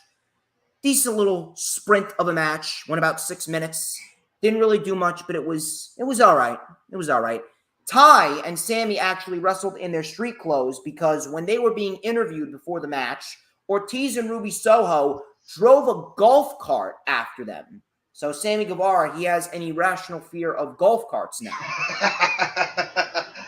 Ortiz and Soho were in early control. Tay was then launched into a Canadian destroyer on Ortiz. Yes, Ty Mello delivered a Canadian destroyer on Ortiz. Sammy then with a swanton bomb for a 2. Anna Jay then came out. She was sent into the steps. Ruby Soho hit no future. Ortiz hit a clothesline. We had a double cover, and we inevitably had a double kick out. Ty then superplexed Soho on top of Sammy and Ortiz on the outside. Anna Jay then got involved again. Tay then was in a position where she sent Ruby Soho into the turnbuckle, and then she hit the Ty KO to retain the championships, and Ruby Soho suffered a broken nose off of the Ty KO. And this is actually one thing I took notice of. Ty Mello is actually a class act right here, and her awareness in this match was great. After she delivered the Ty KO, she knew she fucked up. So after she pinned Ruby Soho, she was asking Ruby Soho if she was okay. The ref didn't notice, and after she pinned her, she pulled the ref down and whispered in his ear that she had a broken nose or she was hurt, and the ref went to check on her. So props to Ty Mello. She's a class act right there, and that was a very nice thing to see. This match was all right. It was all right. It was there. It was fun, but it did not need to be on the show. There's no reason why we needed 3 matches between these two. We should have just gotten the 1 match on Rampage that we got this past Friday, and that should have been it. No reason why we needed 3 matches. No reason why this needed to be on the show. This match is a match that actually takes away from the quality of the show. Not because it was shit. I've seen a hell of a lot worse than this match. But it's because it takes up 6 minutes that could have been used for something else. This 6 minutes could have been given to Jade Cargill and Athena, and you could have moved that match to the pre-show. That way they would have gotten more time, because for the 4 minutes that it was, they were actually putting on a fairly decent little match right there. And if they would have gotten 6 more minutes, it would have been like, okay, this is a pretty solid fucking match. But you can't really do too much for 4 minutes. It was okay. It was intense. The physicality was there, and we're going to talk about it when we get to it. But I mean, 4 minutes? There's no reason why Athena and Jade Cargill should be going 4 minutes. On top of that, it kind of hampers Jade Cargill's improvement because she's going to have to go longer matches at some point. She can't just be the female Goldberg. We should have had that match get put on the pre-show. That way, the 0 hour would have been looked at as, okay, this is like a fucking battle of the belts. We got the All-Atlantic Championship, we got the TBS Championship, and then we got Ishii and Kingston part number 2. That should have been the 0 hour pre-show. We did not need this match. It was decent, but it was completely unnecessary. But I will give props to Ty Mello for her professionalism and telling the ref that Ruby Soho was hurt and giving Ruby Soho the proper medical attention that she needed, courtesy of the referee. All right, Jeff, let me hear it. What are your thoughts on this match? Well, first off, I think Sammy Guevara might have to go see a psychologist for the amount of times he's been interacting with golf carts, because this has been the third time he's gotten run over by a golf cart. Was it? So it feels like the 30th time. It does. It feels like every single time there's a golf cart involved, it goes Sammy Guevara getting like ricocheted off of it. I mean, I thought it was a funny spot, and it brought me back to that time when they had the match when it was the Elite versus the Jericho's group. So I mean, like, I thought the Inner Circle. Yeah, I was like, I was just laughing when I saw that, but. The match itself really didn't need to happen. This is something you could have just thrown on Rampage or Dynamite again. You did not need to have this on the card. It would have got more time on Rampage. It would easily got more time, because you could have actually like circled and like put more effort into that matchup, where instead of rushing it over here. And I mean, like you said, kudos to Ty Mello for going over there and checking on Ruby Soho after, unfortunately, we had the mishap where she got her nose broken from the Ty KO. So you might actually have to, like, change up that move a little bit, because it might be like a little bit of an issue if she. Just the way it comes off and it looks, she has to it could be a type of thing where she might have to change up that move a little bit. But I don't know if it's the first time this has happened where somebody's broken their nose because of that hit right to the nose. She works very stiff sometimes, so you have to wonder if she might have to change up her finisher at all. But overall, this is the first time it's happened. Okay, if it's the first time it happened, then accidents happen, then it's nothing to worry about. This isn't ballet. This ain't ballet. So. Oh, absolutely not. I mean, things happen all the time. I mean, everybody has some type of injury, but at the same time, this is a match you could have easily left on Dynamite, or even on Rampage. You did not need to do this again. I mean, it's nice to have Mello and Sammy Guevara have the win. I mean, there's some cool spots, obviously, with the Canadian Destroyer from Sammy Guevara to Ty Mello hitting Ortiz. That was a pretty cool spot. But otherwise, it was an all right match. Nothing really to go in depth on it completely. Yeah, again, it should not have been on the show.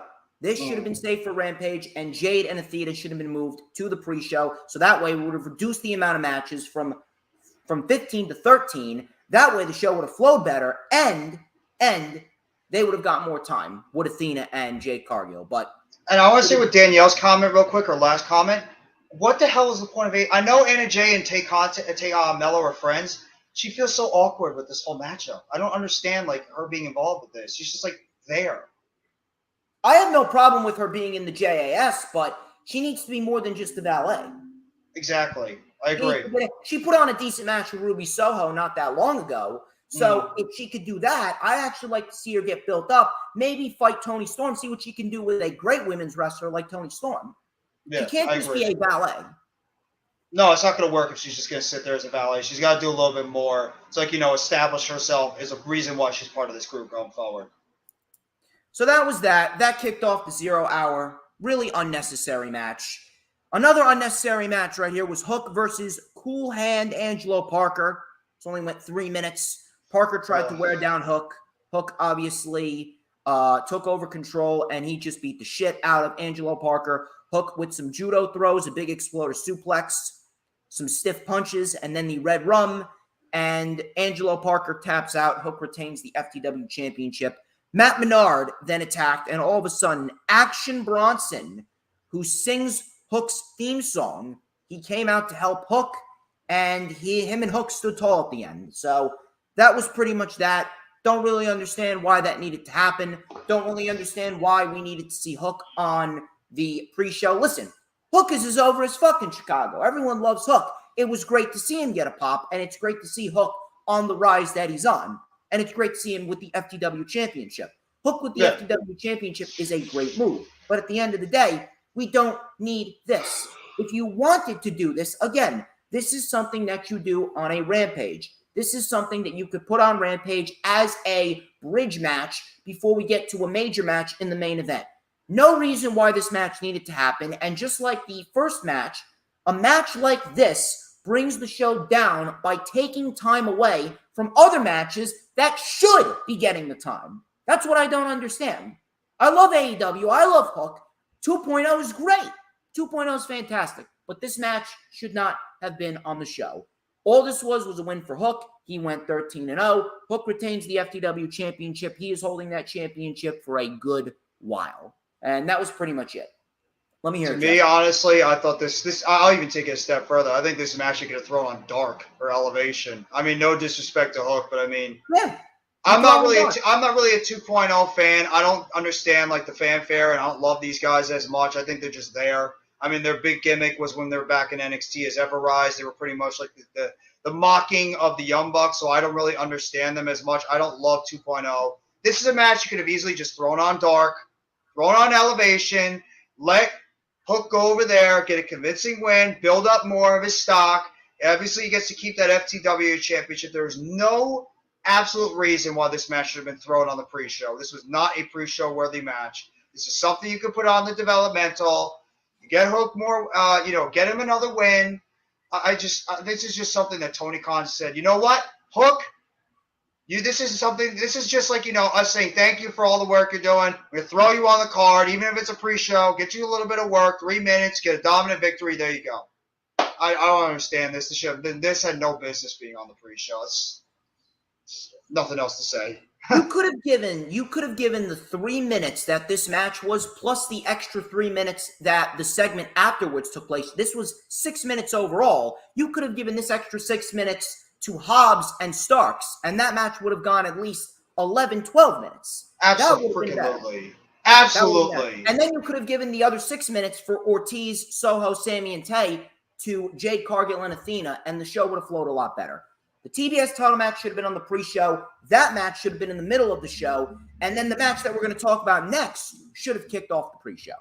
Yeah, I agree. So, next match was Pac and Kip Sabian. This was for the AEW All-Atlantic Championship. I'm actually very happy that they put Pac on the show and he defended the championship. Wish it wasn't something a little bit more important, but this was not bad by any means. This was actually pretty solid. Kip Sabian, he came out with completely new look, new tights, a new leather jacket, and new theme music. New hair, new look. Kip Sabian, he looks good. He looks very good. He looks in very good shape. He got a nice theme song. Kip Sabian's always been a good wrestler. There's just no emotional investment. And the crowd they were for him. And that's just only because of the fact that there's a lot of people who are ahead of him. That's not a knock on Kip Sabian. Kip Sabian is very good at what he does. It's just the fact that there's just a lot of people who are higher up on the ladder than Kip Sabian. Who would you rather see? Kip Sabian or Jungle Boy? A Kip Sabian or a Darby Allin? A Kip Sabian or a Wardlow? A Kip Sabian or a Moxley? A Punk? A Bryan? A Jericho? FTR? The Acclaimed? Keith Lee? He's just kind of an undercard guy that I don't think he's really going to surpass the undercard as long as all of these guys are still in the company. Now, maybe he could very well get an All-Atlantic title reign at some point. Maybe something like that, but I don't see that happening anytime soon. He clearly was not winning this match. Now, was it a good match? Yes. Yes. For being out for over a year, Kip Sabian looked like he didn't miss a beat. Kip Sabian looked very, very good. So did Pac.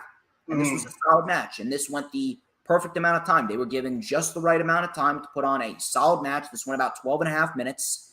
And it's pretty much all you can ask for. This should have kicked off the show.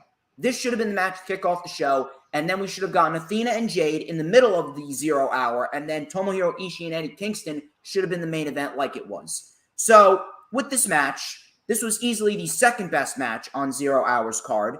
This was very solid. We had Sabian in early control. Sabian with a triangle enziguri to Pac. Pac was being toyed with by Kip Sabian. So Kip Sabian was playing a little bit of mind games, a little cat and mouse with Pac. Kip with the Arabian moonsault. Very nicely done. Pac then regained control, and he hit a suplex to Sabian on the floor. Pac then was in control. Now, both men traded strikes back and forth. We had a headbutt by Kip, punt kick by Pac, a very nice pop-up knee by Kip, and then a snap-dragon suplex. Then he went for another strike. Pac hit a rebound snap German suplex, and both men were down. So that was a decent little sequence right there. Kip then came in with a triangle tornado DDT, and then a slingshot brainbuster off the ropes. Pac kicked out. Sabian wasted no time, and then he followed up with a cross-legged fisherman driver. Pac kicked out again. Pac then stomped down on Kip Sabian, and then he put Kip Sabian in position. He delivered a beautifully done Black Arrow, and Pac retains the championship in what was a very solid match. I do want to see more of Kip Sabian. And if you're asking me, is he underrated? In terms of in the ring, I would say yeah. He's actually pretty underrated. I think he could actually put on some decent matches if you give him the opportunity. I'd love to see him in there with an Orange Cassidy. I'd love to see him in there with a Sammy Guevara, with a Darby Allin. I'd love to see that. I think they could put on a very solid match if they want to. Now, is he someone that I want to see in a high priority role? No. He's just kind of a good wrestler who is pretty much used to give other people decent matches. But I do want to see more of him. It seems like he has something. He has something, but it's just not something that's going to be, oh my God, you got to go out and watch Kip Sabian. He's just kind of a good wrestler that's just there. But this was a solid match. I will say that. He held his own with Pac, 12 and a half minutes, and Pac retains the All-Atlantic Championship. What I am happy about is the fact that Pac is not just defending the championship overseas. I like what they did on Dark, and they showcased Pac's defense overseas against LJ Cleary, Shota Umino, and Connor Mills. 3 very good matches right there. I'm very happy that Pac was showcased there, and now he's back on AEW television. If he's defending it overseas and defending it on AEW television, I got no issue with that. So this was a very solid match. Definitely the second best match of 0 Hour. Afterwards, Pac was being interviewed by Tony Schiavone before Orange Cassidy came out. And Pac just brushed him off. As Kip Sabian, he was talking to his box head, kind of like Al Snow talked to his head growing up. So I'm not really sure what that was all about. I didn't really mind it. I definitely do want to see more of Kip Sabian, but I am very, very ecstatic that we are looking down the barrel of Pac and Orange Cassidy again, because those two have had some great fucking matches. And if we get those two in a match for the All-Atlantic Championship, either at Dynamite or Rampage Grand Slam, I got no issue with that. That is a perfect match for Pac. Orange Cassidy and Pac, they have great chemistry, and Orange Cassidy's bulletproof. He could take a loss and Pac can retain the championship in another quality match. So I had no issue with anything other than the fact that Kip Sabian's just not a guy that you're going to invest your time in. But this was a very solid match, and it set up Orange Cassidy and Pac for the All-Atlantic Championship coming out towards the end of the month. So take my money there. All right, the floor's yours, brother. I mean, just to go off what you just said before about Pac and Orange Cassidy, if everybody remembers their amazing matchup they had at Revolution in 2020, how good that match was overall right before, unfortunately, the pandemic hit, and how absolutely nuts that crowd was going back and forth. That was Orange Cassidy's real debut match in AEW, and how the amazing chemistry that they had. I cannot wait to see those two guys go at it again. I think it's going to be a show stealer of a match. In terms of the match between Pac and Kip Sabian, it was a solid match overall. You know, nothing really to say like, oh my God, I got to go back and watch that again. No, it was a good matchup. Pac is great with everything he does. I like this new gimmick that Kip Sabian has. I'm actually wondering if maybe his wife, Penelope Ford, is going to somehow get involved in this. Or they're just going to keep them two separated going forward. And I mean, nobody executes that corkscrew moonsault-like move better than Pac does. I mean, the Black Arrow is a beauty to watch. I mean, that thing is awesome the way he executed it. But the match was fine overall. I like Kip Sabian. I think he's a great in-ring worker, like you said before. The problem is he was just booked so poorly when he was first in AEW. It was just like a mid-card / lower guy, lower on the card. So it's just very hard for the fans, even with this new gimmick and what they're trying to do with him, trying to keep us invested and be like, oh, my God, I have to make sure I tune in for whatever Kip Sabian is going to do. It's very difficult trying to rebuild him to what, unfortunately he was before. He's been a guy that's been namely a lower card guy, maybe to a mid card. So it's going to be hard to get this new gimmick over in terms of that. And like you said, there's so many other people that are ahead of him in terms of the upper card. So I think he's going to struggle with that. But overall, I would say this match was very solid, a very solid, pre-show match for Zero. So, I mean, I think it was, I'll give both guys their props. Good match overall for what it was. Like to see where Kip Sabian is going to go next. I cannot wait for Orange Cassidy and Pac for their next show. I guess it's going to be Grand Slam for the All-Atlantic Championship. I'm curious to see what's going to happen going forward, but solid match overall by both gentlemen. So from there, then we go into what was easily the best match on 0 Hour right here. Tomohiro Ishii versus Eddie Kingston. This was a rematch from New Japan Pro Wrestling Strong, and this was a rematch from what took place, I believe it was last June, if I'm not mistaken, between these two. This was fucking great.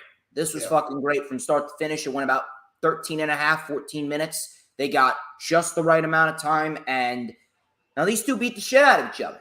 These two beat the shit out of each other, and the crowd loved every minute of it. The crowd was heavily into Eddie Kingston. Chop Fest broke right out of the gate. Their chests were beat fucking red. The crowd was hot. Ishii with some stiff punches and chops. Kingston went down. The crowd was just eating this up. We had a nice vertical suplex. Kingston with a DDT and a slingshot chop for a 2. They then started slapping each other in the face, back and forth. The crowd was fucking loving every minute of this. We have an exploder suplex after exploder suplex, and they kept on getting back up. We had a double clothesline. Both men were down. Kingston then with a lariat and a powerbomb for a 2. We had a half and half suplex, another big lariat for a 2 by Kingston. Ishii came back with an enziguri, another big lariat by Ishii. Kingston kicked out. We had a sliding lariat. Ishii kicked out. All of a sudden, Kingston with the Orican. Ishii barely kicked out. And then we had one last final Orican and then a Northern Lights bomb, which looked very, very nice, right on Ishii's head. And Kingston pins Ishii for the 1-2-3 in a great match. I do not have any complaints about this. This was exactly what it should be. Hard-hitting, fierce, and Kingston, much-needed win for Eddie Kingston. This was a much-needed win for Eddie Kingston, and I do believe that at some point we will see Kingston and Sammy. And I actually believe that Kingston could be built up for a world title match. And after we talk about the main event and what happened in the main event and that ending to the show, I have a feeling Kingston could be next in line for a world championship title opportunity, and I'll explain why. So as far as this match goes, definitely a much-needed win for Kingston. Definitely needed to happen. Kingston and Ishii, great match, and easily stole the show on the 0 Hour pre-show. Beat the shit out of each other, exactly what you would expect. And Kingston absolutely was the right winner here over Ishii.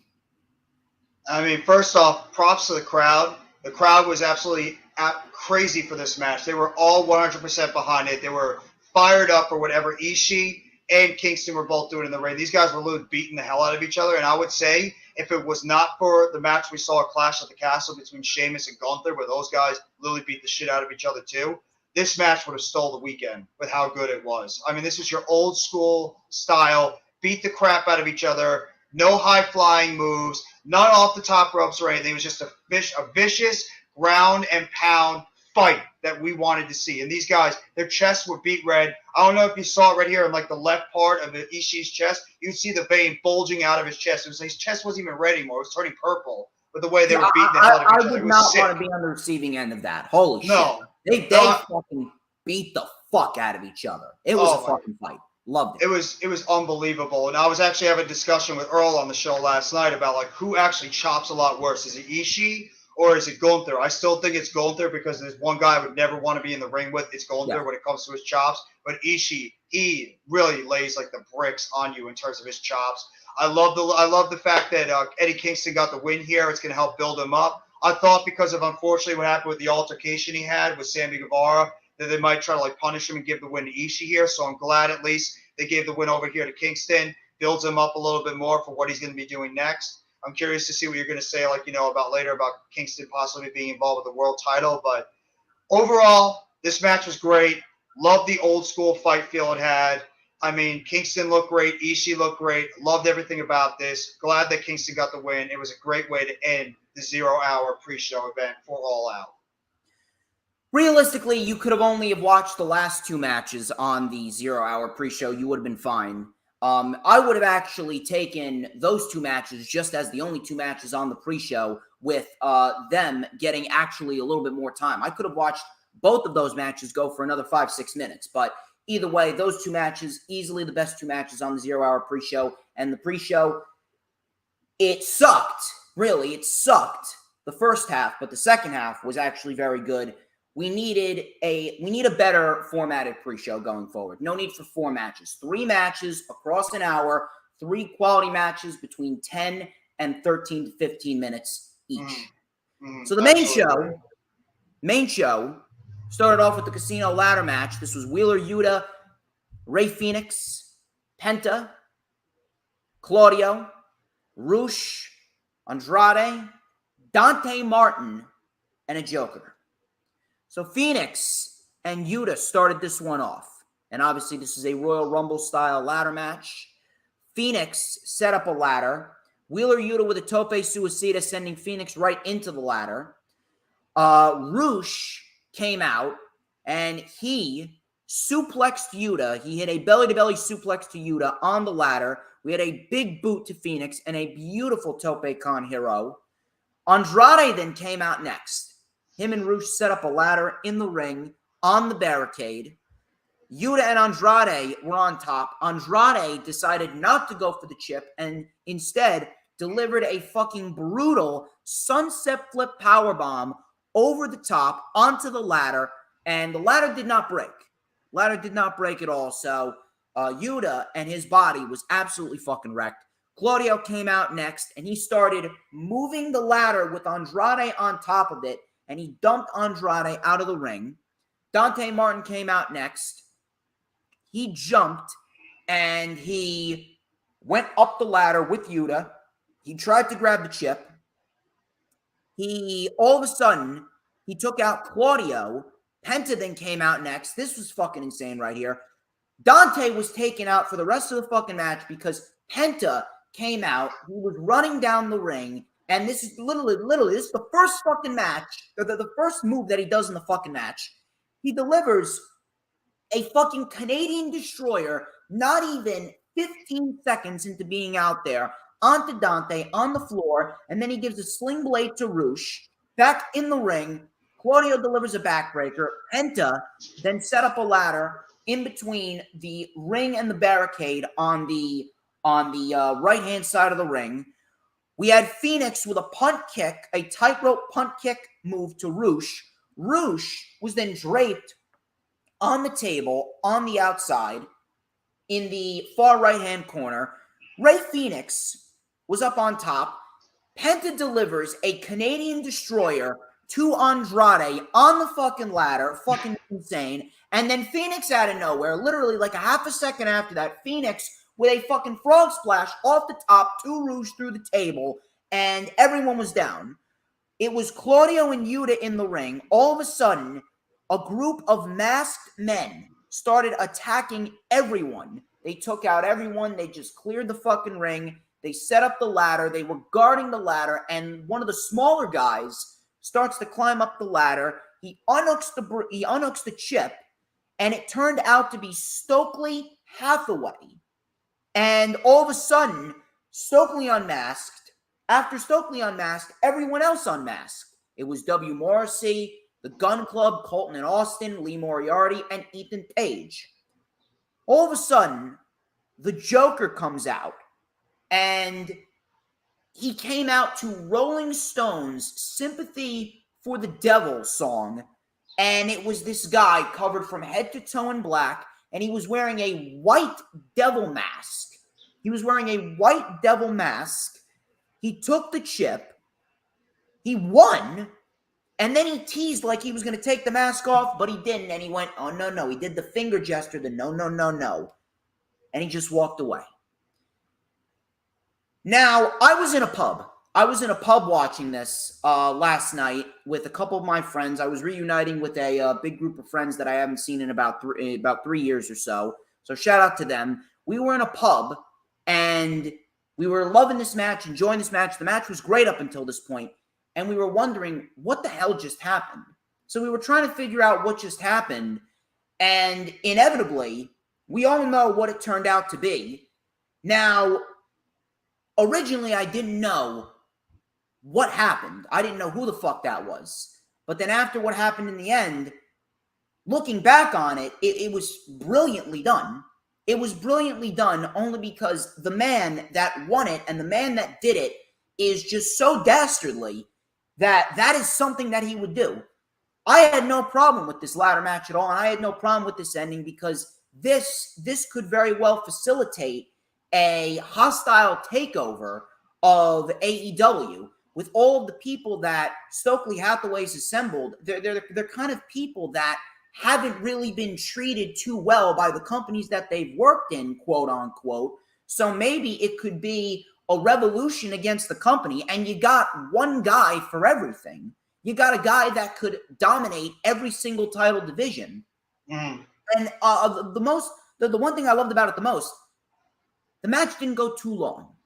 The match did not go too long. Usually the matches like these, they go 25, 30 minutes with all these fucking high spots. This match went 15 minutes.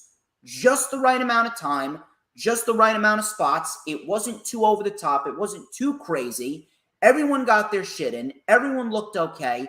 And we got a great ending and a cliffhanger ending that bled into the main event and kept the intrigue going throughout the entire night. And in the end, I don't really have any complaints about how this ladder match went. Could it have been done better? You could argue that, but I think they did it perfectly.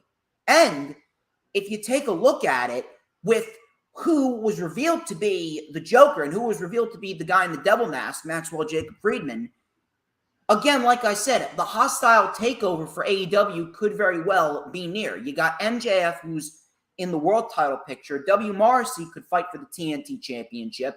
Ethan Page could fight for the All-Atlantic Championship. The Gun Clubs for the tag team titles. And then you got Lee Moriarty, who is a guy that I could absolutely see as a staple in Ring of Honor when they get the Ring of Honor show started up. I can see him as a pure champion. I can see him as a world television champion. I can absolutely see him as a main staple in Ring of Honor when Ring of Honor gets that TV deal. This has a lot of fucking potential and a lot of fucking intrigue to it overall. And looking back on the ending, I don't have a single issue with how that they ended this. It just came off crazy in the moment because we didn't know what the fuck happened. This never happened before. And the way that they brought him back, they brought back MJF, I mean, people are now fucking talking about this like they've never talked about AEW in quite some time. And this is going to really facilitate that interest that we first had in AEW when it first came about. This is a brilliant decision. I had no problem with how the ladder match ended.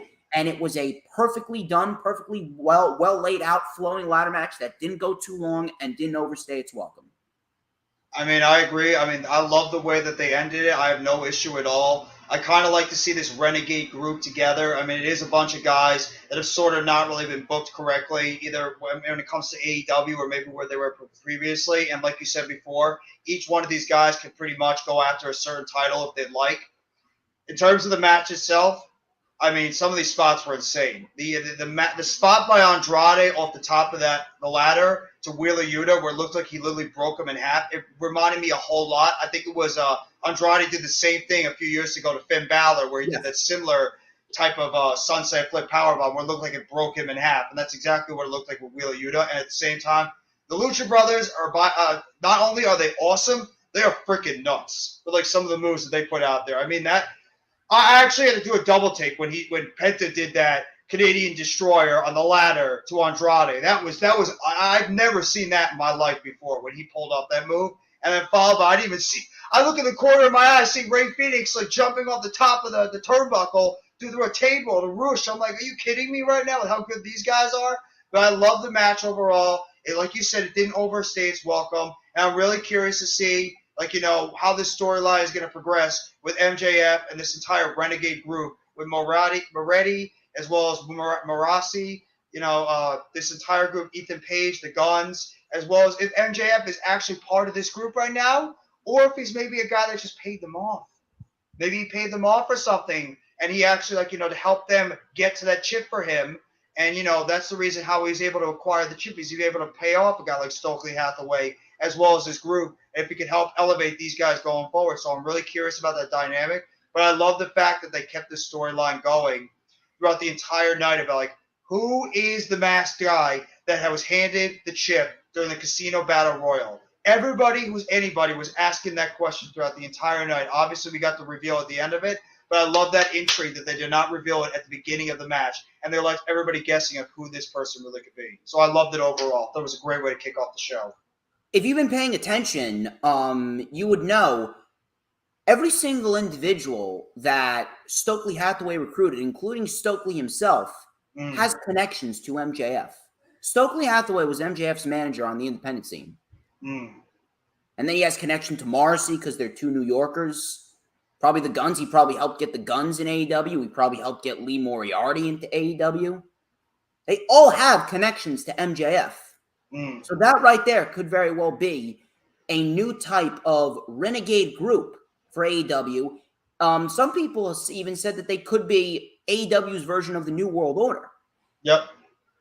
It's possible. That's maybe the whole point of what they're starting up right now is they want to have this classic AEW versus this renegade group that's come together, and everybody from the AEW group has to try to stop these absolute hooligans that are trying to take over the show, and maybe MJF and his guys, including Stokely Hathaway, are trying to pretty much take over what AEW is doing right now and overthrow Tony Khan. So maybe you have that type of aspect that they're trying to put together, which I have no problem with. It's going to be intriguing television if they keep going forward with it. Not to be even crazy. I thought this was Retribution or something that decided to invade AEW when they came in oh my God. Did Retribution cross the line? Did they cross over from WWE to go to AEW at first when they're coming out with the mask? Because obviously we saw it when they had their first promo in the back in WWE last year. But I loved everything about this. I thought it was an awesome angle. I love the fact they didn't make the reveal at the beginning. And I'm curious to see what's going to happen with this going forward. I can't wait to see what MJF and this group has to say on Dynamite on Wednesday. So from there, we go from a very good ladder match and a great angle to what could very well be considered the match of the night and a match of the year candidate right here. Kenny Omega and the Young Bucks versus Hangman Adam Page and the Dark Order for the AEW World Trios Championship. This went nearly 20 minutes. This was fucking excellent. Excellent. Fantastic fucking match. The Trios tournament may very well be the best tournament that Tony Khan has produced. Out of all the years and all the tournaments that they produced, this was fucking great. And I mean fucking great. It was awesome. So the match could have swung either way. I would have been fine with either one. In the end, we did get Omega and the Bucks. And in the end, we did get Omega and the Bucks starting off the Trios Championships on the right foot. And it looks like they are going to be the team that's going to be built up. And whoever beats them is ultimately going to be better off for it. So we had some very slow and technical start. Omega and Page got into it. The Bucks got into it with some dives. We had some triple team action. Page was then isolated. Silver came in. He had a big cannonball to Cutler. Uppercut to Omega. Nick Jackson stopped him right out of the gate. Reynolds and Silver with a beautiful brainbuster suicide dive combo. Silver with the spin doctor. Omega was able to save it. We had a double Northern Light suplex by Matt Jackson. Tag to Omega. Diving crossbody on Silver. Snapdragons for everyone all around. We had some triple team action on Silver. Silver and Reynolds came back with a stunner German suplex combo. Omega just barely fucking kicked out. We had some super kicks by the Bucks. V-trigger by Silver. Tope Con Hero by Omega onto Page and the Dark Order. Little miscommunication on the Elite's part. Page with the Orihara moonsault on Matt Jackson. Pendulum bomb. Nick Jackson with a swanton bomb onto them to break it up. Nick Jackson, all of a sudden, he was in a position where him, his brother, and the Dark Order were all in the ring, and they delivered quadruple super kicks to each other. All four men were down. Page and Omega came up. They were on their feet. They dragged their partners into their separate corners, tagged themselves in, and we get a big face-off. We get a V-trigger and a Tiger Driver 98 for a damn near close 2 count. Then we had a fall-away moonsault slam by Page, another close 2 count. Omega with the buckshot lariat to the back. And similar to what happened nearly a year ago, we had Matt Jackson nodding his head to Hangman Adam Page when Hangman beat Omega for the world title. This time, Matt was like, no, I'm sorry. So he held Hangman's leg, and he stopped a buckshot lariat. They hit the BTE trigger, but Reynolds was able to save it. Silver, with the nearest of near falls off of this small package, I thought he had him. I thought Dark Order may have won it right there.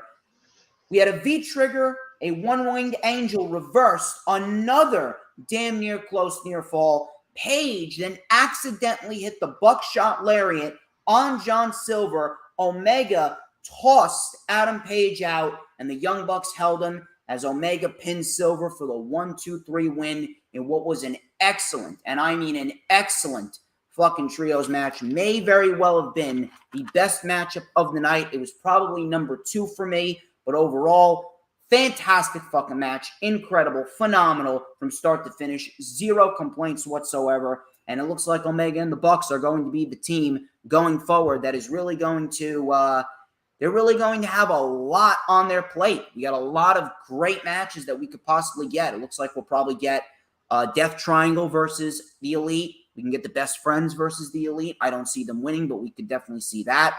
We could definitely see Roosh and Andrade recruit someone. Maybe the Blackpool Combat Club mixes it up with them.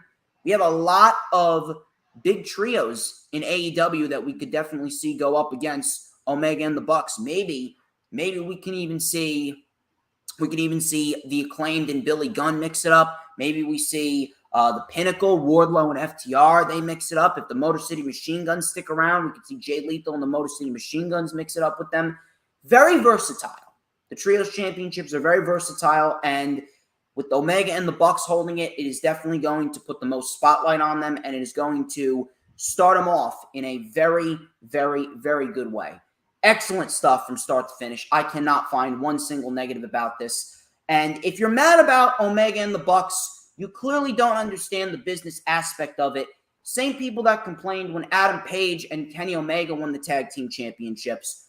This is a way to get the titles in the spotlight the most and put them in a position where we're going to get the best quality matches with a new team coming up through the rankings and beating the established tag team. It is going to be much better off. The division will be much better off for it when the Elite inevitably drop the Trios Championships. People need to wrap their head around it, and they need to get with the program right now. Jeff, what do you got? Well, first off, I want to say that the one guy that was the MVP in this match, who I really believe really showed out, was John Silver. I thought John Silver, who I mean, people do not give credit where credit is due, and John Silver is a terrific in-ring wrestler. I mean, that sequence that he did when he got the hot tag and he was running wild all on the outside, taking out everybody, including taking out Cutler as well as Nakazawa, that was freaking awesome. I absolutely love the double combination moves that both him and Alex Reynolds put together. These two guys are fantastic, but especially John Silver. I think he was the MVP of this match, including, like you just mentioned before, that small package that every single person that was watching that show or in the arena thought that was it, that they were going to pick up the victory. I mean, this match overall was just absolutely incredible. I loved everything about it. I loved the fact that the crowd went nuts when we got that face-to-face interaction between Hangman Page and Kenny Omega. The crowd just absolutely started standing and cheering as loud as possible because of the history that those guys have when it came to them being opponents as well as being on the same side when they were the tag team champions. I mean, everything about this match was great. Sure, I mean, I'm just being, as a guilty person, I would have loved to see John Silver and Alex Reynolds as well as Hangman win those matches because I really believe how good that Silver and Reynolds are. I would have loved to see the Dark Order finally get that chance to taste victory and taste the gold because they've come up so short all the time and how good they really are. But, I mean, there's going to be opportunities in the future where they're going to get a shot. And, I mean, as you said, opponents that could eventually be lined up against the Elite. I mean, you got the Blackpool Combat Club. You got the Best Friends. You could even have FTR and Wardlow if they decide to be a trio. You could throw them in there. I mean, like you said, Jay Lethal with Chris Sabin and Alex Shelley, the Motor City Machine Guns. I mean, there's a lot of different combinations that you could throw in there that could be involved when it comes to the Trios Championship. But overall, great match overall. I'd probably agree with you in saying this is my second favorite match overall behind what we're going to be talking about a little bit later. But fantastic job by all 6 men involved. Great energy throughout this entire match was fantastic. Crowd was into it the entire time. Loved everything about it. Great job by these 6 individuals overall. Who do you see the Elite fighting first in their first defense? I can absolutely see a Death Triangle or the Best Friends. I would probably say that the Death Triangle, I think, would be the first guys involved because in the reality, what are these guys really doing now after the Casino Battle Royal? I mean, Phoenix and Pac. I mean, I guess you could say Pac is going to be getting ready for his All-Atlantic Championship match against Orange Cassidy, so maybe you could put those two off to the side at the moment. I would actually love to see the Blackpool Combat Club, and I actually heard about this. Why don't you have, like, Claudio, Moxley, and Danielson? Put them together as a trio and have them go against the Elite. Can you imagine that matchup? Throw that in there. You could actually honestly throw that in there as your match for the Trios Championships at the Stadium Show in Queens. Why not? Imagine that, though, 20,000 people going nuts for those 6 guys in the ring. So I can honestly see that maybe being one of them. I would maybe say that I would have honestly said the House of Black should be in there, but obviously we're going to get into that later. I mean, what's going to happen with them? It's not looking good right now with the House of Black, but we'll have to see what's going forward. So I'd probably say I'm actually going to say I think the Blackpool Combat Club are going to get the next opportunity against the Elite. I think it's going to be a match that's going to tear the house down. Who's going to be the heel faction? I don't know, but either way, I think that match is going to be something to watch going forward for those trio championships. What about if Miro, Darby, and Sting stay together for the time being, and maybe they get a match with the Elite, and then obviously they can split up afterwards? I mean, you could see that happening too, because after the trios match they had against the House of Black, what are they actually going to be doing right now?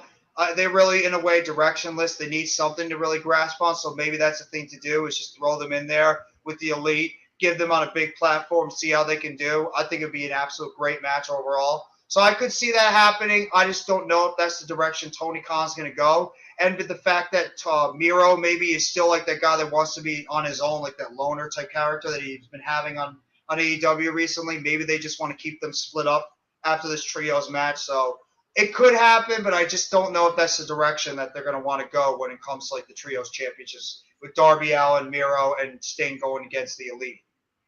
I mean, they could take a loss, and then the Elite can gain a successful title defense, because the Elite shouldn't be losing those championships for a long time. No, absolutely not. They got to hold those championships for a good amount of time. You need to build up a faction. You need to build up a trios team that's white hot, that it has the credibility right now to go in there and be viable enough to take that championship. So that's why I think a team like Wardlow and FTR could be interesting. You could honestly say that team, if Wardlow eventually drops the TNT title, maybe to like a Morrissey or maybe like to a Will Hobbs in the future, you could throw those guys in there, and maybe you wouldn't be getting the tag team match that you wanted with the Bucks and FTR, but you could throw in that dynamic of Wardlow being involved with the Elite, and maybe you have Wardlow being the one getting the pin after you build him up enough over time. He's the one that gets the pin on one of the Elite members, and that puts Wardlow over as a bigger, a bigger star than he even was before. And also, you give FTR another, notch on their belts in their Hall of Fame career going forward. So that's a dynamic. That's a team that I would look out for if eventually, they drop all those titles they have right now. Is you could potentially see an FTR and a Wardlow get together in the trios title reign, going against the Elite going forward in the future. I'll have to wait and see. We'll talk about that match later on, but we go into Athena versus Jade Cargill. This is for the TBS Championship. First off, Jade and Athena's entrances, both of them looked incredible. Both of them were great. Athena and her attire was awesome. Jade came out looking like She-Hulk. So right out of the gate, Athena hit the O-face. The baddies pulled her out. Layla Gray, she got drop-kicked into the fucking void, right into the barricade. That looked fucking nasty. So props to Layla Gray for taking that bump. We then had, all of a sudden, a pop-up Samoan drop by Jade Cargill and a nasty punt kick. So Athena kicked out. Jade was then in control. She showed a lot of fucking intensity in this. She had a big Beal. All of a sudden, Athena came back with a nice springboard crossbody for a 2. Athena then with a super kick and then a over-the-top stunner. Kiera Hogan then all of a sudden got kicked right in the face. She was out.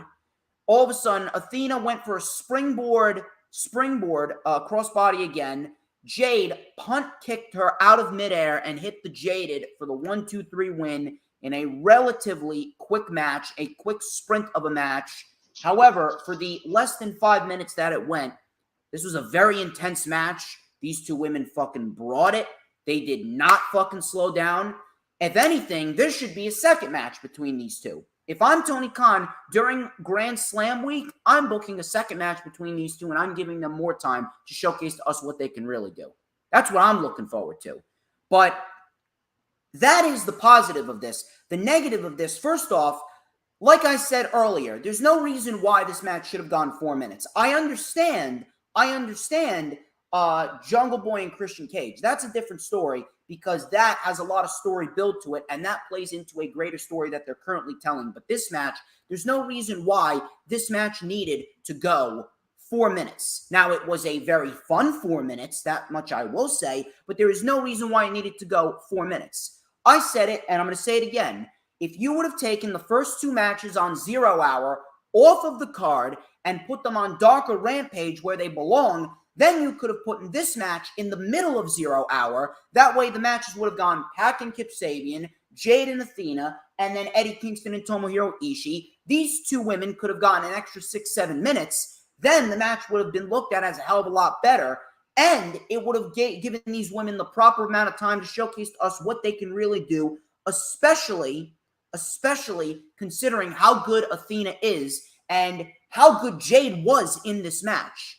Because you can't have Jade go 5-minute matches forever. She needs to compete in high-level quality matches like we saw with the women later on in the show, because we had a very good women's Fatal 4-Way with Sheeta, Baker, Hayter, and Toni Storm. That was a quality women's match, went a solid 15 minutes. We need matches like that with Jade Cargill. And on top of that, I don't know why they had Jade retain here. I'm guessing that it was because this was never the original plan to begin with. It was never supposed to be just Athena and Cargill. This was supposed to be a triple threat match with Jade, Athena, and Kris Statlander. I don't know why it needed to have a 3-month build. I don't know why it couldn't have just taken place during Blood and Guts or during fucking Fight for the Fallen weekend. I don't understand why it needed to take place then. I don't know why it had to wait all the way until All Out. But regardless of that, I understand it wasn't the original plan. But that doesn't mean keep the title on Jade until Statlander's ready to come back. Statlander isn't going to be back until mid-next year. How much longer are you going to keep Jade undefeated? Who else is there for her to squash? Who else is there for her to beat? If anything, Athena should have won this match because there is much more leeway and much more versatility with Athena as the TBS champion than there is with Jade. Jade, as of right now, she needs to go away for like a month or two and really work on her craft a little bit more in whatever fucking performance center they have, whether it be in the American Nightmare Factory or whether it be she's training with Bryan Danielson in the fucking Blackpool Combat Club dojo. She needs to go away. She needs to take a break from television, and she needs to really hone her craft just a little bit more. She's not there yet. This was a step in the right direction, but again, you can't really do too much with 4 minutes, 4.5 minutes. It was good for the 4 minutes that it went, but at the end of the day, not many people will look at this match and say, oh man, that was a great performance. Yes, it was a great performance in terms of the physicality and the intensity, and both women, for the 4 minutes that it went, were actually matching up pretty well together. But overall, I mean, there's no reason why you needed to book this match on the show if it was only going to go 4 minutes. They need to do a better job at prioritizing the matches and giving the matches proper amount of time. This match could have gotten 10, 11 minutes on the 0 Hour, and you could have given more time to Hobbs and Starks, which we'll talk about a little bit later on. But as far as Athena and Jade goes, way too short, but it was still solid, but way too short, and this was the wrong outcome. Now, there is someone who they could build up to take it off of Jade Cargill, and if Tony Khan wants to go this route, this could really build up a solid new star in the TBS Championship title division, and we're going to talk about it, but I want to get your thoughts first on this match. Now, was it bad? Absolutely not. Very intense, very focused. This is the Jade Cargill that we need. But the prioritizing of the matches and the overabundance of matches on the show, that caused this to get shafted. No reason why this should have gone 4.5 minutes, but it was a good 4.5 minutes. Let me hear it, Jeff. I have to admit I was not happy after this match because I really believe that these two women deserve to have more time. This actually was one of the moments on this show that really pissed me off because I really believe that both these women needed a little bit more time to tell a story. I understand Jade came off very physical and very intense, and that's a great thing for Jade because she needs to do that. I honestly did not like the entrance. I didn't understand the She-Hulk thing. I was not a big fan of the entrance for Jade. I love Athena's. I thought she looked great. Jade's, on the other hand, I was just like, I thought it was a little bit too over the top. The match itself, I thought it was fine for what it was. I just think that they shortchanged Athena a little bit to be able to go out there and show what she really could do. And like you said before, these pre-show matches, what they had, it really hurt the overall concept, the overall build with some of these matches during the show. Some of the pre-show matches did not need to happen, and it hurt this match specifically right here because these women should have had a lot more time than 4 minutes. And like you said, I agree 1,000% with what you just said. Jade Cargill's got to go longer than 3, 4, 5 minutes. I understand she's only been wrestling for 2 years. I understand she's gotten better over time. But there's still some moments where Jade Cargill looks indecisive when it comes to her moves that she needs to execute, when it comes to being hesitant when doing some of her moveset. And even her promo work seems like it's become very stale. I don't know how you feel about it, but how many times can you keep hearing the same things every single time? That bitch, that bitch, that bitch, that bitch. Change it up a little bit, freshen it up a little when it comes to your promo work. I'm not the biggest Jade Cargill fan out there. I'm really not. She looks great. She comes off great. She is everything to be a big star as she is right now. I don't love her being the female Goldberg right now, and I agree. I think the thing that screwed up all these plans, like you said, and I agree with it, the Chris Statlander injury just screwed up everything when it came to this whole division. When she got hurt, this was going to look like she was going to be the one to win it. She was. I think she was. I think Chris Statlander, if she did not tear her ACL, she would have been the person right there to overthrow Jade and become the TBS champion. It was obvious the way they were building her up. She was super over with the crowd. She was getting dominant wins. She was white hat going into this feud. And unfortunately, it sucks that she got hurt. She's had the worst luck, or one of the worst luck when it came to injuries. I feel terrible for her. But this could have been an opportunity to really build up and make Athena into one of the big stars in that women's division. I think they really set it back by having Jade Cargill continue to win that match, not only with the length and the amount of time they had in this title match, but the fact that they did not do the title change. And Jade Cargill, she's above this now. She is above the TBS championship. You should be elevating her to the AEW Women's Championship. I understand you want to go with the fact that she's the female Goldberg. But come on. She's above this championship right now. I was livid when this match only happened for 4 minutes. You needed to give these two women a little bit more time, and Jade cannot keep going, like you said, 4, 5, 6 minutes in these matchups. She needs to evolve in terms of being a wrestler. Mandy Rose did it, and Mandy Rose is stiff as stiff can be too, but she's evolving at least when it comes to wrestling. She's at least having longer matches now than she did before. Why can't Jade do it? I was not happy at the end of this. I get why they did it. They want to have Jade come off as the female Goldberg. Make her look as dominant as can be. But I don't think this is the right decision. I think Athena should have gone over. I think Jade should be elevated to going for the AEW Women's Championship. So that's just how I feel. I was not happy about it. I get why they did it. But this is probably one of the moments that really pissed me off in terms of the AEW last night. Faction Cast podcast. When did we fucking say that every match needed to be 5 stars? I never said that this match needed to be 5 stars. I also said it was very intense and a fun little sprint for what it was. I don't understand where you're coming up with this. I said it needed to be at least 10, 11 minutes. I never said it needed to be 5 stars. I don't know where the fuck you're putting words in my mouth here. On top of that, yes, you can elevate her because Toni Storm is the interim AEW Women's World Champion. I'm not saying Jade has to win the championship, but having her fight in a match against a woman like Toni Storm, that right there will help Jade evolve because it's going to force Jade to work her ass off to get better.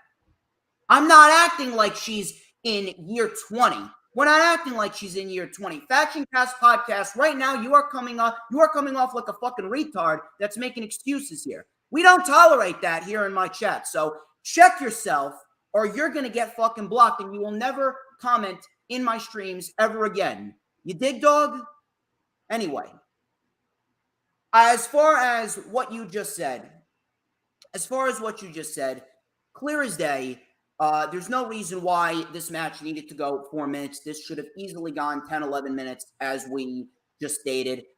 Now, is she getting better? I would say yes, but the progression is not very visible just based off of everything that we've seen and how short her matches have been going. Now, what happens going forward? Do we see another match, or do we move on to someone else? And if so, who? Now, I do believe that we should see another match, and it could very well happen during Grand Slam weekend, but I don't think Athena's going to win. If they want to give her the title then, and they could attribute it to the fact that the baddies were involved, maybe the baddies get banned from ringside and we inevitably see Athena win it, we could see that. But if Athena doesn't end up taking the title from Jade, even though I think she's probably the best one to do it right now, did you listen to the reaction that Jamie Hayter got? Yes, I did. Actually, clear as day. If they want to, dude, I understand that it may feel like an eternity, but if you want to start that split between Jamie Hayter and Britt, which, by the way, that was the big story of the women's Fatal 4-Way match. It was a good Fatal 4-Way, but that was the big story of it all. That Toni Storm and not Toni Storm, excuse me. I was thinking about Toni Storm and Jade Cargill for the interim women's championship. Jamie Hayter and Britt Baker. The big story is they're starting to split. They're starting to split. No, I'm not threatening to block you for making arguments, Faction Cast. I'm threatening to block you because you're being fucking retarded. Get with the fucking program. Sit down, know your fucking place. Now, as far as Jamie Hayter and Britt Baker goes, it seems as though they are starting to formulate that tension. The tension's there, and we're inevitably building towards a match between these two at Full Gear on November 19th. And if that's the case, Britt Baker, she's going to do everything in her power to get Jamie Hayter over as much as she possibly can. And if Jamie Hayter beats Britt Baker, I'm absolutely looking down the barrel at Jamie Hayter taking the TBS championship from Jade, because she is as legit as anyone that Jade has ever faced. Jade could easily put on one of the most hard-hitting matches that she's ever put on if Jamie Hayter is in there with her. That right there is a very good big woman hoss fight that I would definitely love to see, with Jamie Hayter inevitably going over. Chicago is really starting to take Jamie Hayter, and the people on social media and the entire community, they're starting to really appreciate how good Jamie Hayter is. So Jamie Hayter, if it's not Athena, Jamie Hayter would absolutely be one woman that I would absolutely picture as the woman to take down Jade. She's believable too. She's believable too with her, the way she looks. There's not what person in that women's division right now, honestly, DJ, and for the chat, this looks believable right now enough to take down somebody like Jade, when Athena obviously right now isn't that. The fact she only had 4 minutes in a matchup against Jade and Jade still beat her. What woman in that women's division right now looks believable enough besides Jamie Hayter, other than Chris Statlander? Unfortunately, she got hurt. There's nobody really in that women's division that looks believable enough to beat her. She could do it, but are they going to pull the trigger? Yeah, Deep could do it too. That's another name I was thinking of. That's heel over heel, so they're not doing that. Yeah. I mean, that's another name I was thinking about. Serena Deeb could be another one if they want to insert her maybe into a feud with Jade Cargill. She could be another person that could take that title off of her, because Deeb is great. And she would come off as believable. Whoever takes the title off of Jade Cargill, Serena Deeb is going to be there to take the title off of that person. I could definitely see that, yes. So that's pretty much what we got. That's pretty much what we got as far as the the TBS Championship title match goes. From there, we move into Wardlow and FTR versus Jay Lethal and the Motor City Machine Guns. So this was a very good 6-man tag team match. I did not expect the babyfaces to win here, but the babyfaces ended up winning, which I'm not really going to complain about because at the end of the day, the champions are looking strong in the end. So we got a big brawl early on. Dax Harwood with some heavy shots. Alex Shelley came in. Wardlow took out both Sabin and Shelley. We had a nice roll-up by Alex Shelley after a super kick by Jay Lethal for a 2. We had a nice double team action by Motor City Machine Guns. They're great. Dax was isolated before he tagged in Cash. Cash hit a stiff uppercut and a tornado DDT. Lethal and Sabin was able to save it. We had a drop kick to the knee by Shelley. Cash was then isolated. Sabin and Lethal bashed his knee against the post before Sabin got hit with a backbreaker. Wardlow then tagged in. He hit a spine buster on all 3 members of the opposing group. We had an F10 on Lethal for a 2. Machine Guns took over, and they took out FTR. Lethal rolled up Wardlow for a 2. Chris Sabin with a tope suicida through the ropes on both members of FTR. Wardlow was caught in a tree of woe, and it was one hesitation dropkick after another after another. The Machine Guns and Jay Lethal were then wearing down Wardlow. Wardlow was in a position where Jay Lethal hit the Hail to the King, the diving elbow drop. Wardlow kicked out. We had a big rig by FTR and Alex Shelley. Double lethal injection by Lethal on FTR. Very nicely done. Headbutt and a clothesline by Wardlow. And then we get the Powerbomb Symphony. Not 1, not 2, not 3, but 4. 4 Powerbombs. Wardlow pins Lethal for the 1-2-3 win. Champions look strong. Afterwards, the heels came out to attack before Samoa Joe came out to a big pop. All of a sudden, this was great right here. Dax Harwood's daughter, fighting like an 8-year-old girl, she came out. She stood right behind Sanjay Dutt. Sanjay Dutt turned around. She broke his custom-made pencil. And then, I believe it was Dax, punched Sanjay Dutt right in the face. And Dax's daughter put her foot over his chest and pinned him 1-2-3. That was a very nice little moment, and that right there is a moment that Dax and his daughter is going to remember for a long, long time. And look, you can complain all you want saying that, hey, this match really should have never taken place or it's a waste of a match. Hey, we got a very good 6-man tag. Lethal and the Motor City Machine Guns, they put on a decent match with Wardlow and FTR.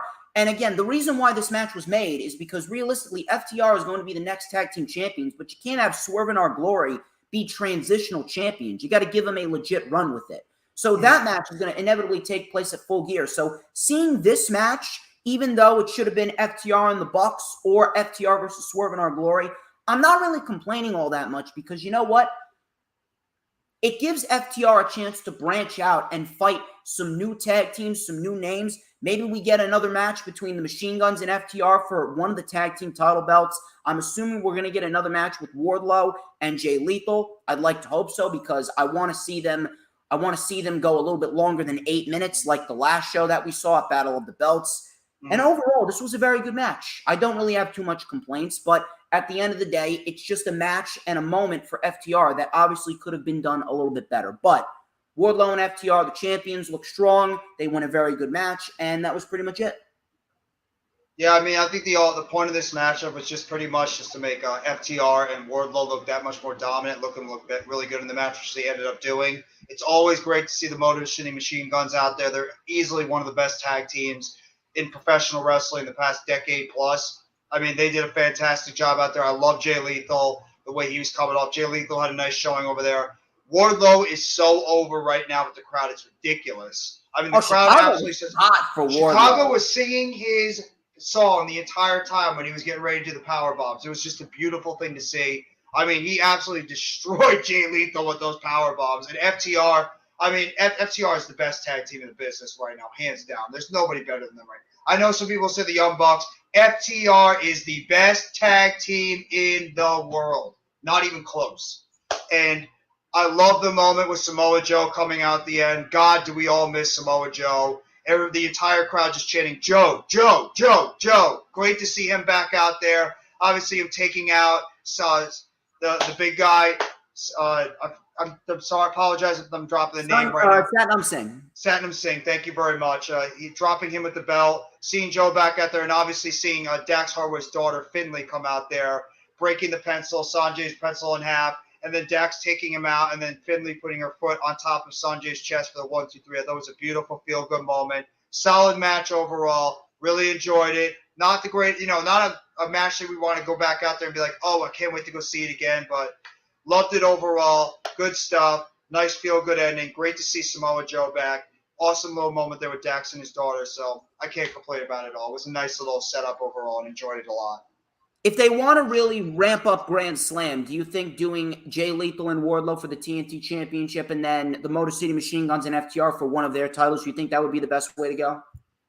I think it would actually be a good way to go because you already have the six-man matchup overall. So why don't you split up? We obviously know that Jay Lethal is going to be the next person to challenge Wardlow for the TNT title. So you might as well just build it up the next 3 weeks, get it ready for Grand Slam. And then I guess if you want to continue at the whole storyline going on with them, have the Motor City Machine Guns, if they're willing to stick around for at least a little bit longer, have them go in there. You can have yourself a big-time matchup for the I almost just said WWE. I apologize. For the tag team titles over there with FTR versus the Motor City Machine Guns, it would tear down the friggin' house. So, I mean, I'd love to see that. Sure, why the hell not? I mean, you want to try to get people more invested.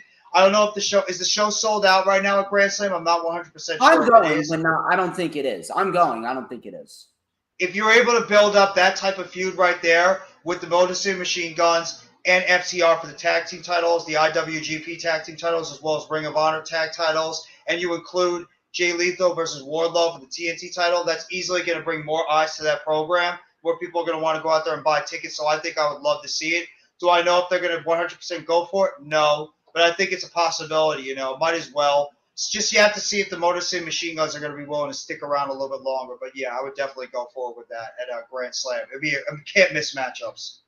So from there, we go into Ricky Starks versus Powerhouse Hobbs. Ricky Starks got a very nice entrance with the whole messing up the hair thing. Very nice entrance by Powerhouse Hobbs and Ricky Starks, both of them. Hobbs and his presentation looks great.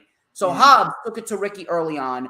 Hobbs was tossing around Ricky. Nice suplex. He was flinging him into the barricade right on his neck. Hobbs was just playing up to the crowd and just being a dick like he usually is. Hobbs, his facial expressions, his mannerisms, very nicely done. Very nicely done. So Hobbs then was caught with a tornado DDT by Starks. He took over. He tried for a spear, did Ricky, but out of nowhere, Hobbs caught him with the Last Will and Testament spinebuster to pin him in a relatively quick match. Nothing that you're going to go back and rewatch, but it was not terrible whatsoever. I do appreciate the fact that Hobbs got a definitive win, and this is absolutely what I predicted. Hobbs was absolutely the correct man to win. Ricky Starks is bulletproof. You don't need Ricky Starks to beat Hobbs in his first try. Hobbs, I have a feeling Hobbs is the next guy that they're building up to take the TNT title from Wardlow probably sometime next year. But again, this is one of those matches that just got cut short. Don't know why. Again, if they would have put the TBS title match on the pre-show, you could have given an extra couple more minutes for these two, and you would have been able to get it to at least 10, 11 minutes. It would have come off a hell of a lot better. But in the end, Hobbs gets a definitive win, rather convincing win over Ricky Starks. I don't think this is over. This is easily going to go another match or two. Clear as day. Does it happen at Grand Slam, or do we wait until probably next month? Maybe Full Gear? I think that's a little too far. So I think they're probably going to do it at some point between now and October. I agree. I mean, I thought originally I was going to have a problem with this because of the fact it went a lot shorter than I thought. But I actually did not get upset about this at all. I thought Will Hobbs, I've loved Will Hobbs ever since he was an enhancement talent on AEW Dark a couple of years ago. I've always been a fan of him. I thought this kid had a lot a lot of talent overall. He's got a great look. I think he has the best spine buster in the game. I'm willing to say that this guy has an incredibly awesome spine buster when he delivers it. I love the mannerisms he's coming up, and he's actually pretty solid on the mic. And Ricky Starks, I mean, Ricky Starks is freaking awesome. This guy is going to be one of those people in that company you're going to build up as one of your next big stars. He's got the look. He's got the charisma. He's got the in-ring ability. Ricky Starks has got it all. This is a guy that you could build up as a future AEW World Champion if you give him the proper booking that he deserves. I think overall, Hobbs got the decisive victory. I think it was the right call. I thought at first that maybe Starks needed the win a little bit more because of the fact that Hobbs has been getting the upper hand mostly in this feud so far. But I mean, I actually did not mind this at all. Dude. He is absolutely the guy's a world champ. The guy's got it all. He's another one of those guys like an MJF who's going to be built up as like a big star in this company. He's got it all when it comes to charisma, in-ring, everything.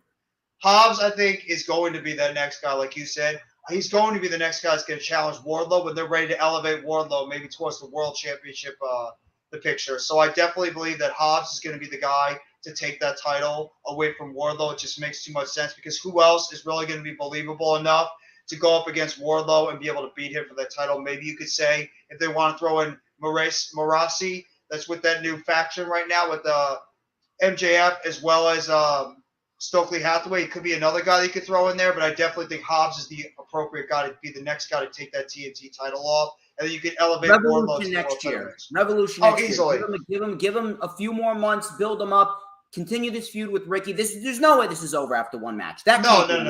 No, it's definitely going to be continuing after this. It's just like you said. Are they going to put this on to the Grand Slam event, do it 3 weeks later? They're going to maybe try to build the storyline a little bit more, and then we execute on one of their special shows they want to do on Dynamite, because I don't think it's going to be able to go until Full Gear. I think that's just too much time.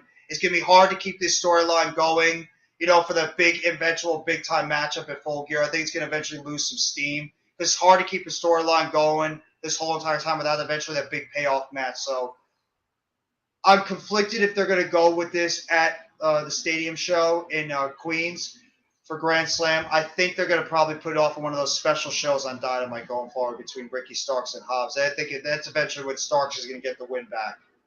Probably. We'll definitely take a look at that. We'll definitely keep an eye on that. Swerve in Our Glory versus The Acclaimed. This was for the AEW World Tag Team Championship. Dude, this is a match. I knew it was going to be good. I knew it was going to be solid. But, dude, this match had absolutely no right to be as good as it was. This match had absolutely no right to be perhaps the best tag team match of the entire year, right behind the Briscoes and FTR. This match had no right. This match may very well go down as one of the top 5 best matches all year. And that just goes to show you how good Swerve and Keith Lee are. And then the Acclaimed, let me tell you something. The Acclaimed, I have always said that Bowens was the superior athlete. I did not think that the Acclaimed had this fucking match in them. I thought that a match like this would have been brought out of them by FTR or the Bucks, someone like that, or the Briscoes. Holy shit, dude. This match was fucking phenomenal from start to finish. This was the match of the night for me, dude. Absolute match of the night for me. The Acclaimed, after this match, easily are a made fucking tag team. And the Acclaimed showed everyone why there needs to be a World Tag Team title win for the Acclaimed sometime within the next year. If anything, what I'm doing after FTR beats Swerve and Keith Lee at Full Gear, I'm building up the Acclaimed for Double or Nothing next year to take the titles off of FTR.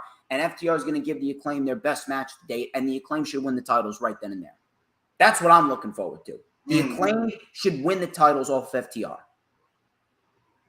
Now, I was going to say real quick, do you think that if you maybe don't have the title change with the Acclaim anytime soon, do you think they might lose some momentum and steam because of how white hot they are right now and waiting until Double or Nothing next year? I think it might hurt them and they might lose a little bit of steam going forward. Do you think they're still going to be able to remain white hot for at least, not obviously not a year, but better close to a year?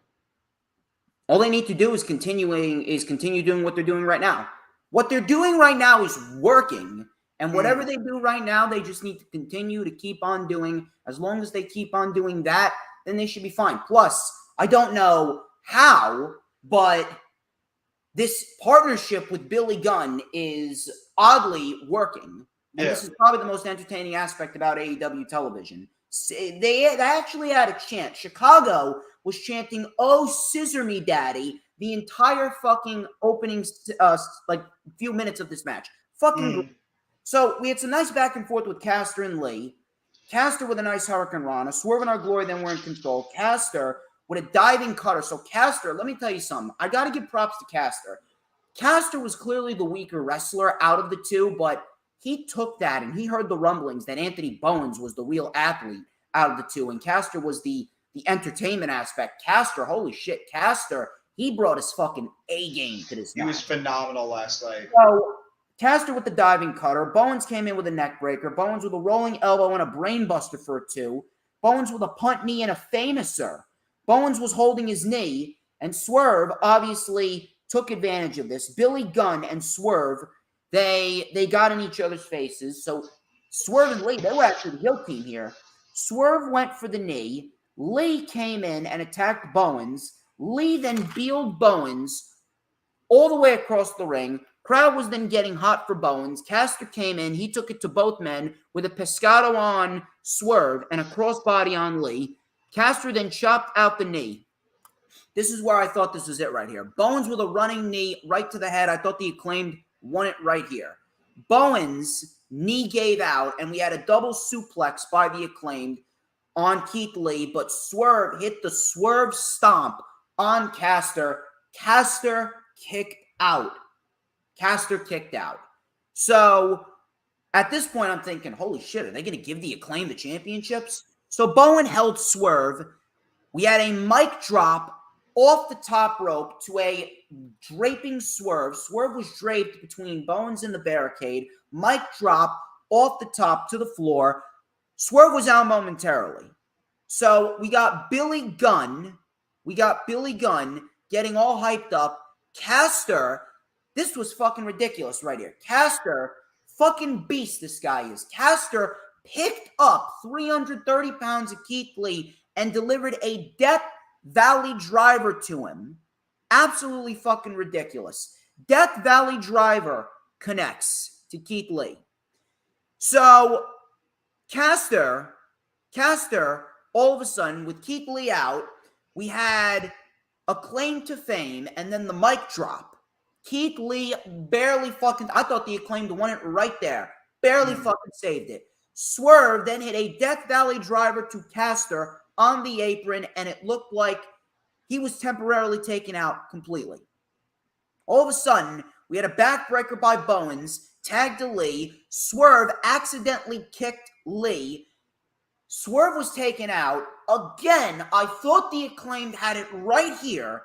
Bowens rolled him up. Swerve kicked out. Swerve then caught with a swinging DDT, but Swerve recovered quickly, and they hit the Swerve Stomp Spirit Bomb combo, and they retained the tag team titles in what was a fantastic fucking match. I cannot do this match justice. This was easily the best match of the entire night. The crowd was fucking hot for it. The pub that I was in, we were going nuts for it. We thought we had new champions. It was absolutely fucking nuts. Absolutely fucking crazy. Was it the right decision? I would say yes. Because again, I love the Acclaimed. The Acclaimed are great. But trust me when I tell you, their day is going to come. You can't shortchange Swerve and Lee. You can't. Especially with the body of work that they've been putting on as a tag team recently against Hobbs and Starks, the Young Bucks, Jurassic Express, and now you got the Acclaimed this match. Swerve and Our Glory right now is the tag team that many people never thought we needed. The Acclaimed will be champions sooner rather than later, believe me. This was a fantastic match. Right team won. I understand it may not feel this way now, but when Caster and Bowens have the greatest matchup of their careers with FTR, even better than this match, I'm telling you, it is going to be something special. And when they win the titles off of FTR, people are going to be looking back on this match, and they're not even going to bat an eye, because this was the start of the Acclaim's rise to fame. Fantastic fucking match. Easily best match of the night. Oh, easily. I mean, this match, I was jockeying back and forth on what was actually the match of the night. Was it either this or was it the Trios Championship match? Because I thought both of them absolutely were just out of this world how good they were. But my God, I thought the Acclaim was good, and I mean, they're great on the mic. I know Bowens is great in the ring, but my God, Max Caster stole the show last night with his performance. I thought he was a good wrestler. I didn't think he was this good. I mean, some of the moves he was putting out there, that mic drop off the top through, I believe it was Swerve off the apron. That was a thing of beauty. I love that. Obviously, you mentioned before the Death Valley Driver on Keith Lee of all people. That was an awesome spot right there. I mean, this match was as fun could be. The crowd was going absolutely nuts for this the entire time. They were 1,000% behind the Acclaim. I actually love the fact that Swerve and Keith Lee, like you said, they noticed that they were being the heels in this match. They knew the crowd was starting to boo them throughout the match. And what did they do? They switched it off immediately and turned right to that heel persona. And it worked beautifully throughout this match, especially Swerve. I think Swerve comes off as a great heel. And Keith Lee can actually be a great heel if he actually gets the opportunity too. So, I mean, I loved everything about this match. I thought it was brilliant. I thought it was booked correctly. I thought I believe the right team won. The thing that hurt the Acclaim, obviously, is because the fact that it was a face versus face dynamic, that Swerve and Our Glory just literally won the titles not that long ago. It was like a match that was pretty much thrown together without really any build. So, I mean, that's the thing that might have hurt it a little bit in terms of the potential title change. And I guarantee Tony Khan was probably thinking in the back, am I really going to call an audible here? And am I really going to make the title change because of how over right now the Acclaimed is? I'm sure he was probably thinking about it in the back, like, signaling over there to the guys, I want to go with the title change right now because the Acclaimed are just so good. I might have to capitalize on this moment.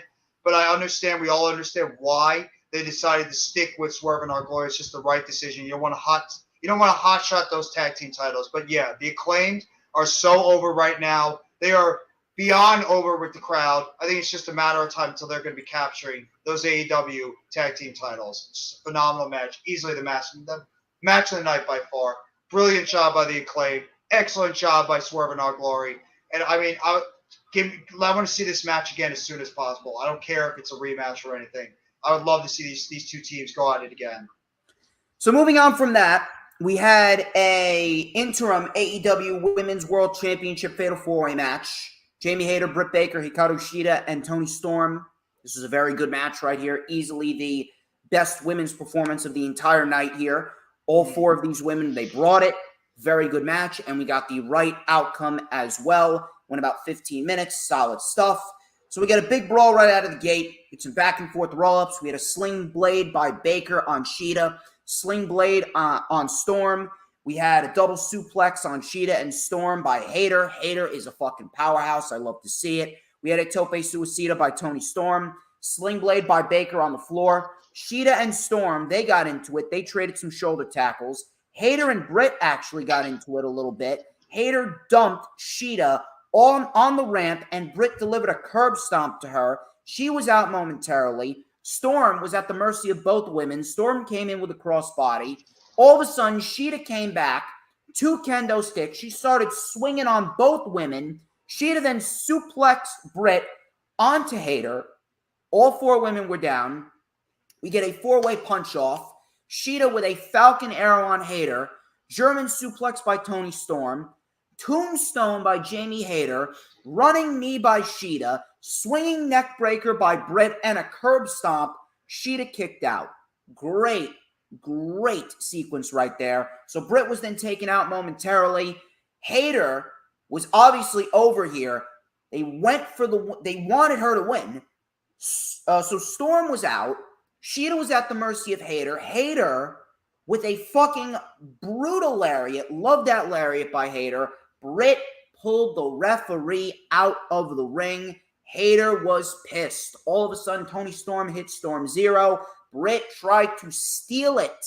And this was, again, another layer to the Britt Baker, Jamie Hayter storyline. I thought Britt Baker had it, but Hayter kicked out. All of a sudden, Toni Storm with a DDT. Big spike DDT on Britt and a big spike DDT on Hayter. And Storm pins Hayter for the 1-2-3 win. Very good women's match. Absolutely 1,000% the right outcome. Storm was originally the winner of the match between her and Rosa. This was absolutely the right outcome between Toni Storm and the other 3 women in this match. I can absolutely see Shida and Toni Storm getting into a one-on-one match. I definitely love to see that in the interim. All the while, we will see Jamie Hayter and Britt Baker. The story is there. The tension is there.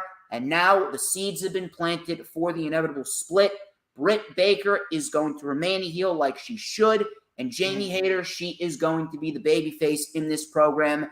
And here's one thing that you have to realize. Tony Khan, he kind of knows that people are already looking at Britt Baker as the Charlotte Flair of AEW, specifically backstage. But if you've been taking a look, Tony Khan has been having Britt Baker lose a lot this summer. She lost to Ruby Soho on that Dynamite in California. She lost to Toni Storm on Dynamite. She was away for a few weeks. Here, she lost this week to Hikaru Shida. So she put over Ruby, Storm, and Shida. And now here she is. She's in a program outside of the title picture with Jamie Hayter. And Jamie Hayter, more likely than not, is going to end up beating Baker. So Baker's going to put Hayter over. So I got to give props to Tony Khan there for doing the right thing and having Britt Baker in a position where she's putting other people over and she is not in the spotlight constantly. And Toni Storm is now taking the reins as the AEW Interim Women's World Champion. And after Thunder Rosa gets back, I absolutely see Toni Storm winning the championship, and I absolutely see Thunder Rosa turning heel afterwards. This was an excellent call right here. Beyond a shadow of a doubt, the right outcome, and we got a solid women's fatal four-way match. Everyone looks solid here. I really don't have much complaints about the overall vibe of the match and how the match turned out. I mean, I actually got nervous. I thought Britt Baker actually won the match after I had a heart Storm. attack, dude. When Storm hit the Storm Zero on Jamie Hayter, and I saw Britt Baker toss Storm out, and I saw the 1, 2, 3. I'm like, oh my God, is Britt Baker actually going to win the title? I'm like, don't, please, God, Tony, don't do it. And I thank the Lord that at least it was only a 2 count, and to the right woman actually won. Toni Storm was the one that should have won the championship from the beginning, but Jamie Hayter, she was the one that really showed out the most of this match. Jamie Hayter established herself as she's going to be somebody to reckon with in this women's division going forward. The crowd is 1,000% behind her. They want to see her become one of the faces of this women's division. They want to see her become a champion. And as we were just talking about before, what I think should happen right now is you should be able to get Jamie Hayter built up enough where you get her ready, especially for a matchup against Jade Cargill in the future. And you could have Jamie Hayter become the new TBS champion. And you could allow Toni Storm to eventually continue her feud with Thunder Rosa, because I agree with you 100%. I think when Thunder Rosa eventually comes back and she's going to lose eventually to Toni Storm for that championship, Thunder Rosa definitely has to go heel, and I think it's going to bring a new dynamic to her character. It's going to help make Toni Storm look even better. And in terms of Britt Baker did not need the win. Britt Baker is already well established. Britt Baker needs to do what's best for the women's division overall and continue to put others over and make them look better for this division going forward. So I loved everything about this match. I thought it was a very good women's title match. Every single one of them looked good. Shida, I thought, looked great. I thought Hayter looked the best in the matchup. Toni Storm was great always, and even Britt Baker held her own in this match. So good stuff by the women overall, and just enjoyed the hell of it. I'm curious to see what's going to be going forward. That's going to be happening with Jamie Hayter, especially with this dynamic with Britt Baker. If it's going to lead to a matchup at Grand Slam or obviously down to Full Gear if we decide to build this feud up a little bit more. If anything, I can absolutely see we could definitely see a triple threat match with Jamie Hayter, Britt Baker, and Toni Storm. I could absolutely see that there being more tension in that match. I would absolutely love to see this build continue into Full Gear. But Jamie Hayter, if Athena's not the one, if she doesn't get that rematch with Jade and Athena doesn't beat Jade, I'm absolutely looking at Hayter taking that title off of Jade Cargill. From 1,000%. What's up? No, I was saying 100%. I want to see what they're going to do with Shida too. What's Shida's future going to be with the women's division? She's too good to not do anything. I'm looking at Shida versus Toni Storm at Full Gear. That's a women's title match. That's a solid pay-per-view match for Full Gear. Oh, absolutely. That's going to be a match so you can just let those two women go out there 10, 15 minutes, tell a good story, put on a great match overall. I still want Shida to just become irrelevant because, they're trying to push other people right now. I just want Shida because she's way too good to just be directionless going forward in that women's division. So hopefully they're able to build her up completely and, give her something to do in the meantime while you have the Tony Storm and Thunder Rosa, obviously the storyline going on with them, and as you continue to build the dynamic between Britt Baker and Jamie Hayter going forward. We'll keep an eye on that for sure. We go into Jungle Boy versus Christian Cage. Christian Cage made his entrance. Jungle Boy's mother and sister were sitting in the front row. His mother spit right in Christian Cage's face, which was everything about this. Listen, I was expecting a match. A lot of people were expecting a match, but after everything that took place here, I don't really know what the fuck you're complaining about here or what anyone's complaining about here. This entire angle, match, whatever you want to call it, everything about this was brilliantly booked. So first things first, even right down to Jungle Boy's mom and sister. So Jungle Boy's mom spits in Christian Cage's face. Jungle Boy was then making his entrance. He was as over as fuck. All of a sudden, Luchasaurus comes out of nowhere. He goozles Jungle Boy on the ramp before he even made his entrance. This was all before the bell even rang. Choke slams Jungle Boy onto the steel ramp. Absolutely fucking. And Jungle Boy, this wasn't street clothes. He was in his full-blown ring gear. His back got fucking destroyed. You saw the fucking picture on social media. He was fucking brutalized with this one move. And he did two moves, Luchasaurus. One was the choke slam on the steel ramp. Luchasaurus then picked up Jungle Boy, carried him down the ramp, and powerbombed him through the announce table. Jungle Boy got up, and he still wanted to fight. Christian hit a spear. When the bell rang, Jungle Boy kicked out.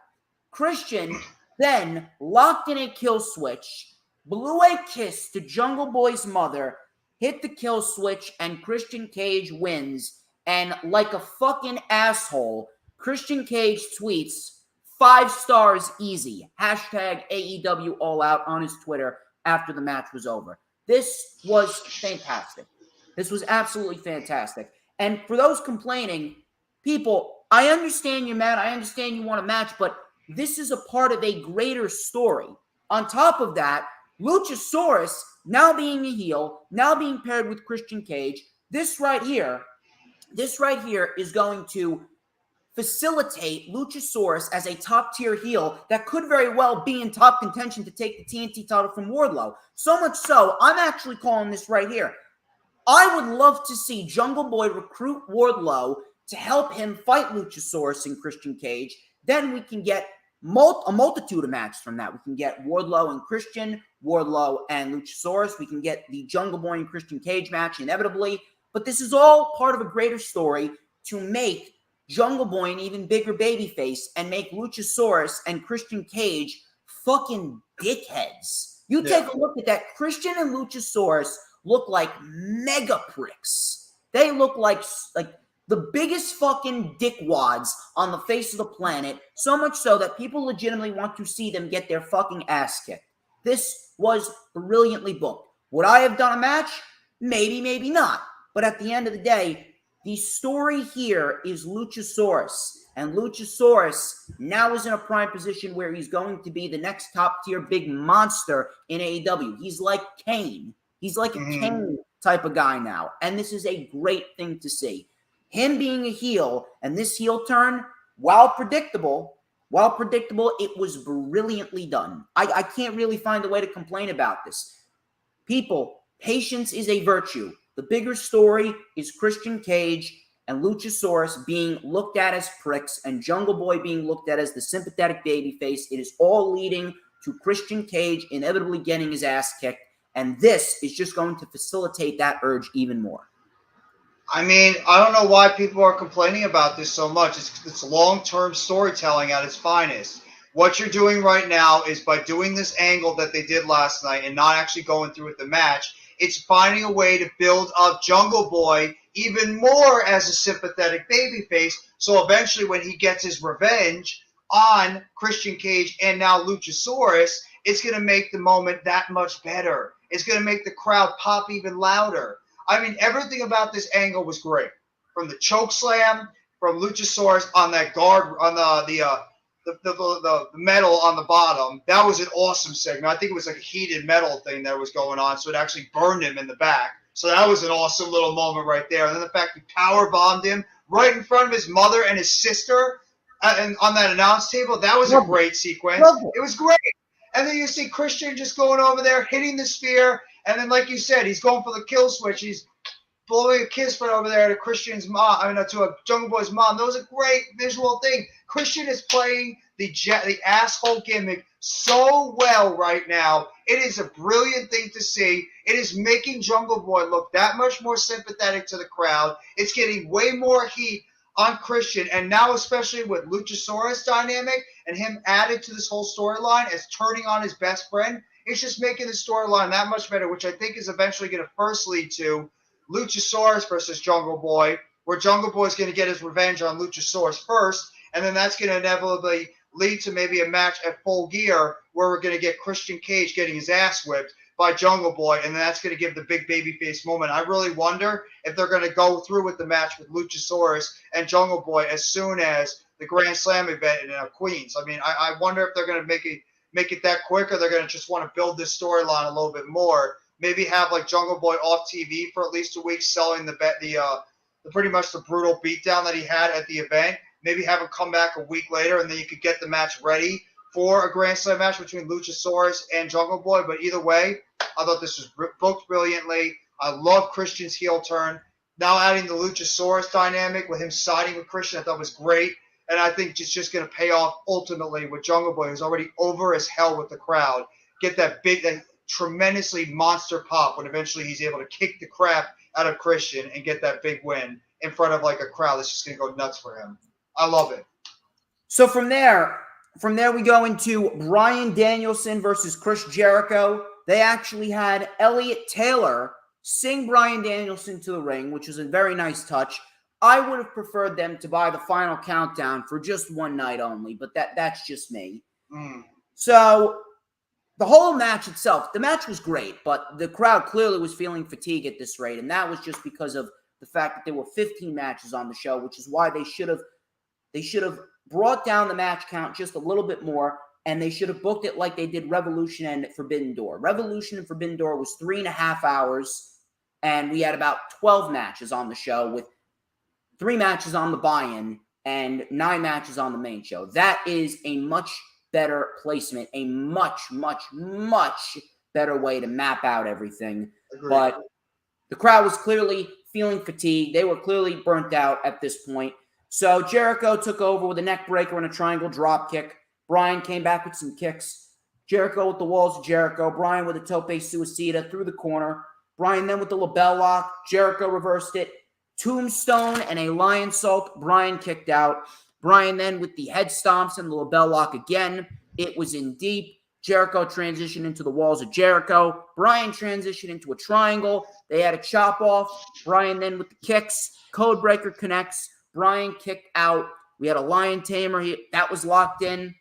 Bryan then got to the ropes. We had a release German suplex by Jericho. Bryan with the Busaiku knee, but Jericho kicked out. Bryan then with a cattle mutilation. Jericho got free. Bryan with the head and arm trapped elbows again. Another cattle mutilation. Jericho got to the ropes. Bryan with some more kicks. Rolling elbows. Elbows to the head. Jericho then was locked in a waist lock by Bryan. And then Bryan hit a low blow behind the ref, or Jericho rather, hit a low blow behind the referee's back to Bryan. The Judas effect and the win. Match was great, but very, very, very lukewarm crowd. And that was just because of how fucking burnt out they were from so many fucking matches. Now, I thought Bryan was going to get the win here, but the story here, I'm not mad that Jericho got the win. I would have preferred Bryan, but I'm not mad that Jericho got the win because the story here, if you remember, Daniel Garcia was shown in the back rather disappointed.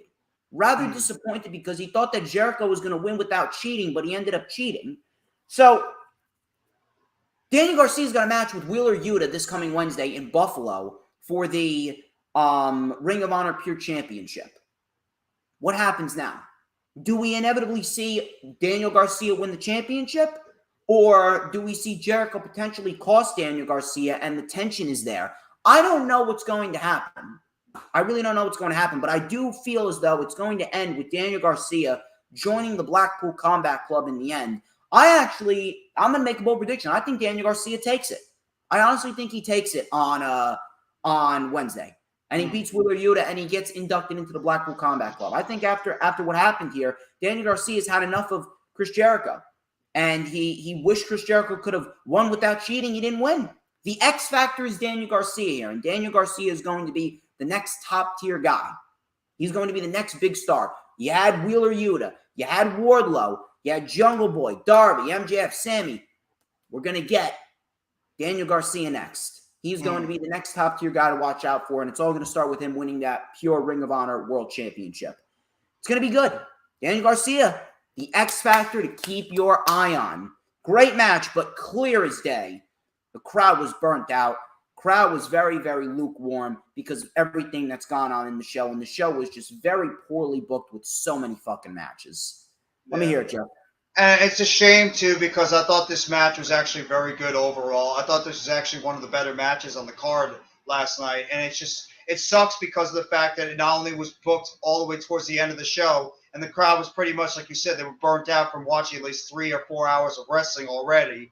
So, I mean, the match itself was good for what it was. I get the low blow that Jericho did in order to get the win and obviously continue that storyline going on with Daniel Garcia.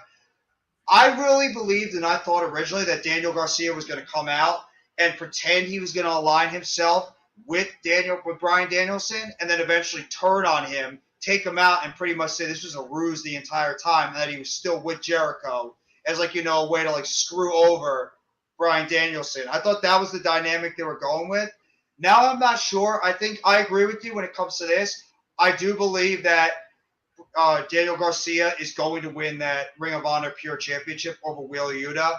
I think they're just trying to build him up as one of those next big stars in that company. I think they want to try to make him into one of the upper mid-card guys right now.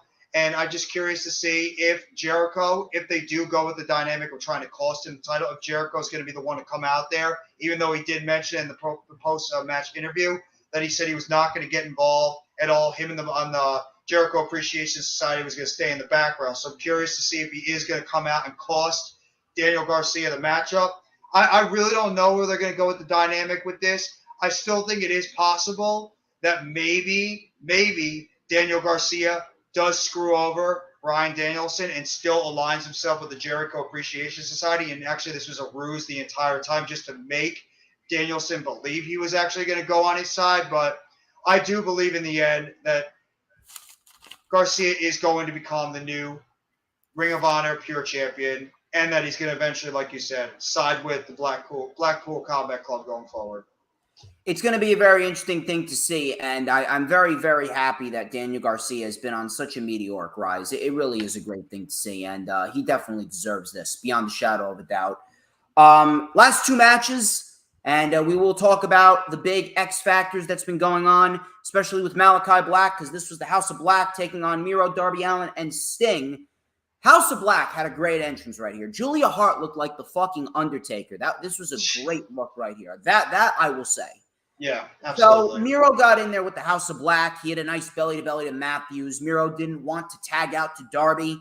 He was able to lit up Matthews before Black came in with a stiff kick.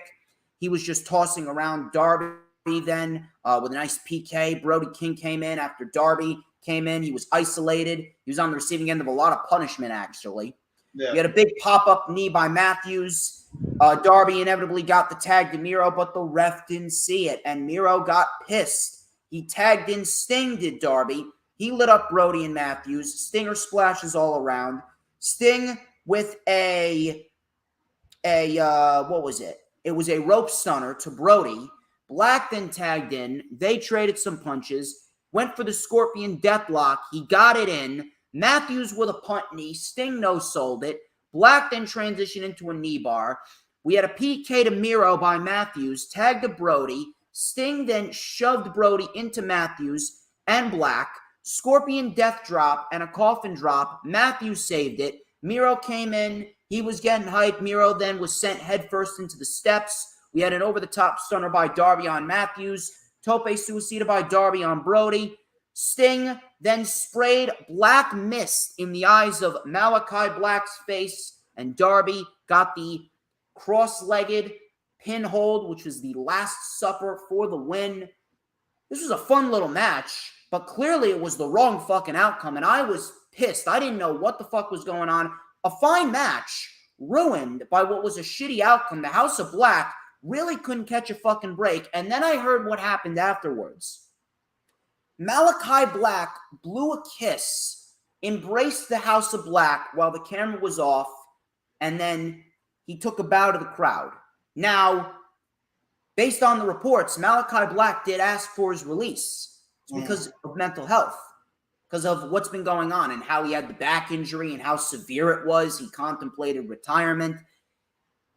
Tony Khan denied his release, and I'm guessing it was because of what happened here. He wanted to wrap up this storyline and get it knocked out of the way. Do we see Malachi Black take some time off? And could this be Tony Khan not wanting to give him his release, but he's going to pay him during the time that he sits out and recuperates his mental health and gets his mind in the right place? Could that be what we are looking at? If so, that I don't mind. And if Tony Khan's willing to pay Malachi Black to sit out and recuperate his health, that's a class act by Tony Khan. Or does he grant him his release? Does he grant him his release in order for him to rejuvenate everything? And does Tony Khan want to save money? If so, I hope he'd like to push Malachi and Brody as a top-tier tag team, because they're great. I'd love to see him as a tag team with Julia Hart there. So if that's the case, then I kind of get why they did what he did. Malachi Black and the House of Black seem to have been destroyed, and it fucking sucks because their booking's been fucking inexcusable by factors that are completely out of his control, and some factors that are out of Tony Khan's control too. Because A, they don't have enough TV time. It was a product of wrong place, wrong time. And for about the majority of this year, up until when the summer started, Malachi Black was dealing with a shit back injury. So there was really nothing that he could fucking do. And it sucks. It really does suck. I really do hope Tony Khan knows what he has in Brody and Matthews, and he expands his creative team. He expands his creative team, expands his developmental team, gets shit right, because their booking was absolute shit. But if Malachi is going away, I kind of understand what they did, but that doesn't mean it's a good decision at the end of the day. Unfortunately, the House of Black and their potential was pretty much wasted here. I'd like to hope that things will rejuvenate over time. I'd love to see Matthews and Brody mix it up with Swerve in Our Glory, the Acclaimed, the Bucks, FTR. I'd love to see that. And I really do hope that we inevitably get that. But the outcome just left a very sour taste in my mouth, especially with everything that's going on. If Malachi truly asked for his release, it was not because of the creative booking decision. It wasn't because of anything like that. It was because of mental health. If Malachi was unhappy, you would know right out of the gate. Now, is he unhappy with the creative decisions? Yes, but is he so unhappy that he's going to ask to be released so we can get the fuck out of there? No, he's only been there for a year, and he hasn't locked in for 5 years. So I don't think he's getting completely released. I do think Tony Khan's going to pay for Malachi's time period while he's out, so that way Malachi can still support himself and he recuperates. He did it for Moxley. He did it when Bryan was out with injury. He did it with Punk out for injury. And I'm assuming he's doing it for Rosa, and he's paying for Jeff Hardy's alcoholic rehab program as well. So Tony Khan's a class act in that regard. But, man, the House of Black and how they've been booked, very, very, very shitty situation. I wish things could have worked out better. All I can hope for right now is that Malachi makes it out okay, and he overcomes these mental health issues that's been going on. I mean, the shame part about this is that six-man match was actually not that bad. It was actually a pretty solid matchup overall. I thought everybody looked good, and kudos. I mean, God, Sting is 60-plus years old, and he's still moving around like he was back when he was in his 30s. I mean, kudos to Sting. He looks still great at his age for what he's doing. Miro looked great. The match overall itself was very fun. The problem with it is that this whole Malachi Black situation has overshadowed anything involved in that matchup. And I really don't know what to make of what's going to be happening with Malachi Black. I mean, I know he's been struggling with some mental issues. That's obviously evident. And obviously the back injury is really probably hampered him. It's probably a reason why he's been this depressed and upset, because he almost was forced to retire. And I mean, when you're a wrestler and you've been doing this for such a long time, and an injury almost forces you to, give it up and put your boots in the middle of the ring, it hurts you as a person. Like, it deflates you in terms of, like, your persona, because you're so used to doing this one thing your entire life. This is your love. This is your passion. This is what you put your entire life into, your entire work into. And it's like, it probably is something that affected him. I don't think he's getting released, because I do believe, yes, the creative decisions with the House of Black have been very questionable. This group is way too good to be as booked as crappy as they have. I also believe if you release him, you know for a fact, and we all know for a fact, mental issues or not, good old Triple H is going to be on the phone right now. Hey, Alistair, you want to head back over here with us, over here back to the E? We can give you your entrance back. We can give you your persona back. We can even maybe give you your wife back when we debut her back, when we put her back on the show. You know for a fact that dynamic is going to be there, so Tony Khan has got to watch out for that. If I were him, like you just mentioned, I think that's the correct way to go with this. I think when he did that, it's his way of saying farewell for now. He's going to go away, get himself together, let him, have some time off, get healed up a little bit if he's still banged up, whatever emotional or personal issues he's going through right now. Let him take a break pretty much. And in the meantime, you could have guys like Buddy Matthews and Brody King be able to run with the House of Black, going forward, or even just be a tag team and let them see how they could do in that tag team division going forward. But in terms of Malachi Black, I would not release him, because if you do release him, you are taking a chance. Even if he's dealing with personal issues, you are taking a very big chance, especially after you just signed him to a 5-year deal, of him walking right back into the WWE and having Triple H get one of his guys back. So I think the best thing for AEW to do right now, and Tony Khan, and I love what he's done with some of these other guys and girls in the past, let him just take some time off, get himself rejuvenated, get himself together personally, physically, and everything, and then you could get him back on television at a later date. Maybe even have him take the rest of this year off and have him come back sometime in the beginning of 2023 as, like, a freshened up character. Continue maybe the House of Black, or just bring him back as like a whole new character going forward. But yeah, that's just how I feel about it. Hopefully, I wish the best for Malachi Black. And in terms of the match itself, it was solid overall. Good win by Darby, Miro, and staying curious to see what they're going to do going forward. Maybe, like you suggested earlier, maybe they do throw them in there as part of the trios, trios tag team, have them go against the Elite going forward. But just in terms of, like, Malachi, wish the best for him going forward, and hopefully he's going to be able to get himself together, with his AEW career, or just personally with himself. And it sucks, too. I really do hope that after everything gets in check, I really do hope that Tony Khan gets a chance to redeem himself with the House of Black, because all of this booking with the House of Black, it is certainly not like Tony Khan at all. And again, he has to work around every other factor, but at the same point in time, come on. And that's why I can't say he's going to release him too, because I really believe Strong said, when you remember that report that came out a couple of weeks ago about Triple H and his WWE staff going in and pretty much trying to talk to some AEW contracted talent about possibly seeing how they are. I guarantee Aleister Black, Malachi Black, yes, Tommy End was one of those guys he was talking to. I think Adam Cole was the other, but it was definitely. So if Tony Khan releases him, you know for a fact he's going back to the WWE. I'm calling it snap of the finger. You're going to see Aleister Black back on television in WWE. So I think the best thing to do for Tony Khan is let him take some time off, get himself together, and then at a later date, maybe even wait until next year, beginning of next year, he can come back refreshed, and you can start booking him to the potential that he could truly be at, because he's way too damn good. He's a world champion, in my opinion. He's way too damn good to be booked in the position that he has been, as well as the House of Black. Clear as day. We'll see what happens there, but the big one right here, the big story, last one, and then we can finally get out of here. Holy shit, we have gone over 3. I think this may be the longest stream I think I've ever done. Do not get used to this, people, because I am not a guy that does 3-hour fucking streams. I'm probably gonna get shit handed to me by all my family members when I get home. But CM Punk, Jon Moxley, this is for the AEW World Championship. people that are still complaining about what happened with the squash match, obviously you don't understand the clear-cut story that they were telling and the fact that they needed to rejuvenate CM Punk. And after what happened at the end, it's clear as day that when Punk drops that title, he's going to go heel. So the match was excellent. Excellent, clear as day, quality world championship title match. Moxley with a double birdie to Punk early on. Punk then with a roundhouse kick, couple of knees, clothesline, GTS right out of the gate. Moxley kicked out. Punk then with a nice tope suicida. The brawl spilled into the crowd. It was all over the place. Moxley then was sent into the steps. The crowd was electric for Punk. Moxley then started punching Punk.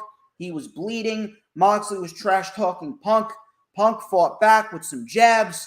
Punk was getting worked on.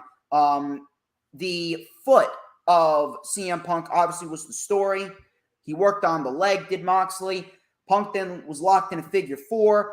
Punk flipped off Moxley. Moxley hit a pile driver. Punk kicked out. Punk then wrenched on Moxley's arm on the apron. The crowd was very split. Punk then with some head stomps and an anaconda vice, Moxley bit Punk's head to get out. Punk was bleeding. Moxley with a lariat, but he missed. Punk mounted a comeback, diving elbow, but Moxley caught him in a rear naked choke. Punk then transitioned into an armbar, and then a bulldog choke, then an ankle lock by Jon Moxley specifically. Punk got to the ropes. We had a big German suplex. Punk with a roundhouse kick. Moxley with a lariat. Both men were down.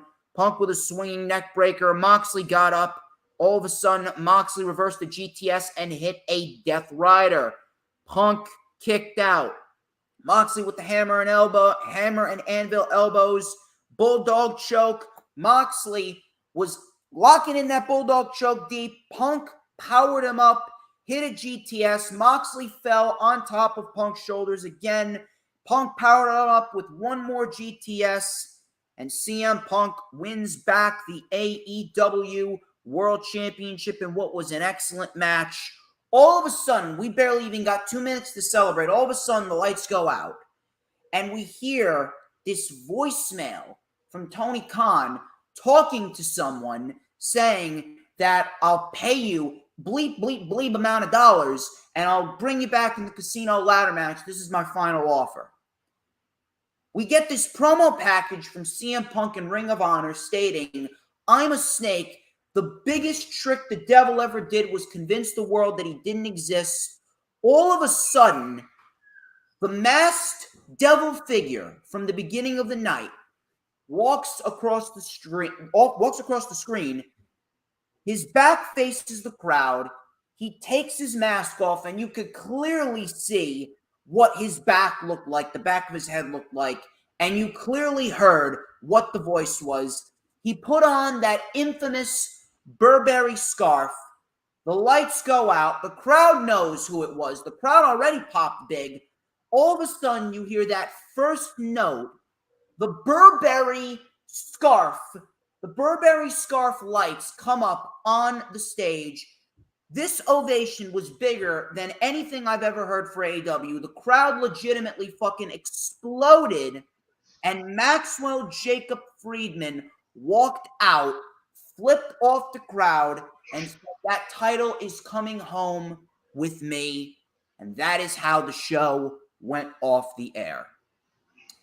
This was brilliantly done. Everything about this angle with Punk, MJF, I'm thoroughly convinced the MJF scenario was a work. Now, Punk, I'm going to throw this at you. I was originally going to talk about this on the LFU. But we might as well talk about this now. So apparently, during the media scrum, I didn't watch the whole media scrum, but Punk apparently went into business for himself. He buried the Young Bucks and Colt Cabana during this whole spiel. And he also buried Adam Hangman Page, saying that Adam Hangman Page went into business for himself. He didn't deserve that. He talked about Colt Cabana by stating that how him and Colt Cabana settled this lawsuit all the way back in the day. He shared a bank account with his mother. He had every invoice. I didn't try and get him fired. He said that it's 2022. I haven't been friends with this guy since late 2013. And the fact that I have to sit up here because we have irresponsible people that call themselves EVPs who couldn't manage a fucking target, and they spread lies and bullshit, and they say that I got him fired when I had fuck all to do with him. I don't care where he works, where he doesn't work, where he eats, where he sleeps. I don't care about him. Now, apparently, according to the reports, Punk drew a line in the sand, pretty much saying that you're either with him or fuck you, we want you gone. And he also confirmed that there was a physical altercation between Punk and the Bucks, with Punk being the aggressor, but we were unable to confirm that he took the first swing or what. Ace Steel was also present during the melee. And the fight took place in the hallway during Swerve in Our Glory's time, during the media scrum. So it happened right when CM Punk left the room, and now the locker room is completely divided, and the scene was terribly unprofessional. Now, I don't know how true this is, because if anything, if the hallway was right next to the media scrum where Swerve and Our Glory were, with everyone else there, wouldn't they have heard something?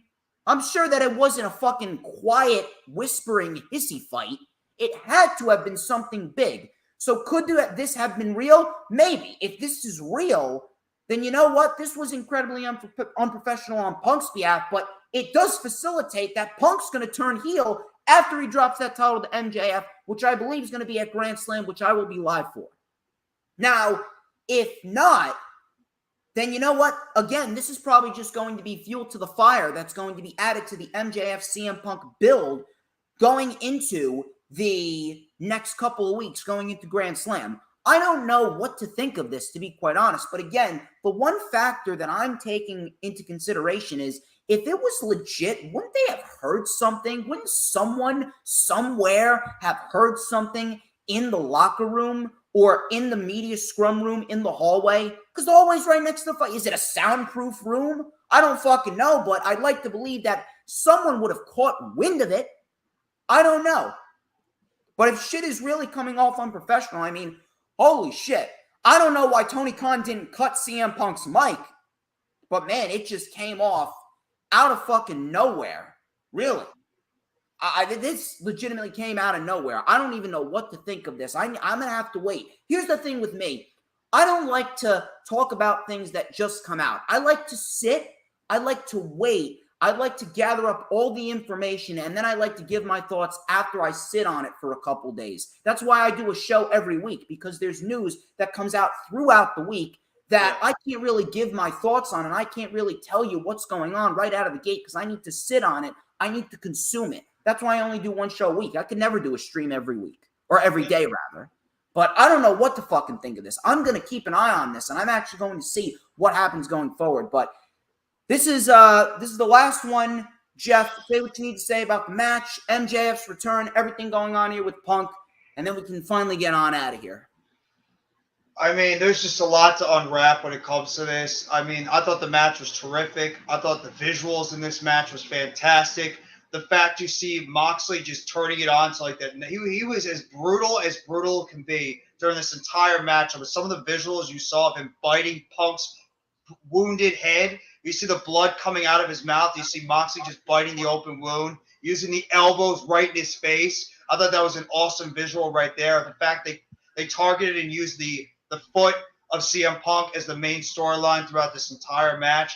I love some of the spots they had in here, including the ending spot, which I thought was amazing, when Punk hit that first GTS, and all of a sudden you see Moxley pretty much laying right on top of a Punk when he's on his knee just trying to catch his breath, and you see him rise up from the ashes after the brutal beating he's been dealing with, bleeding all over his face, busted off foot, hitting that second GTS. I love that moment.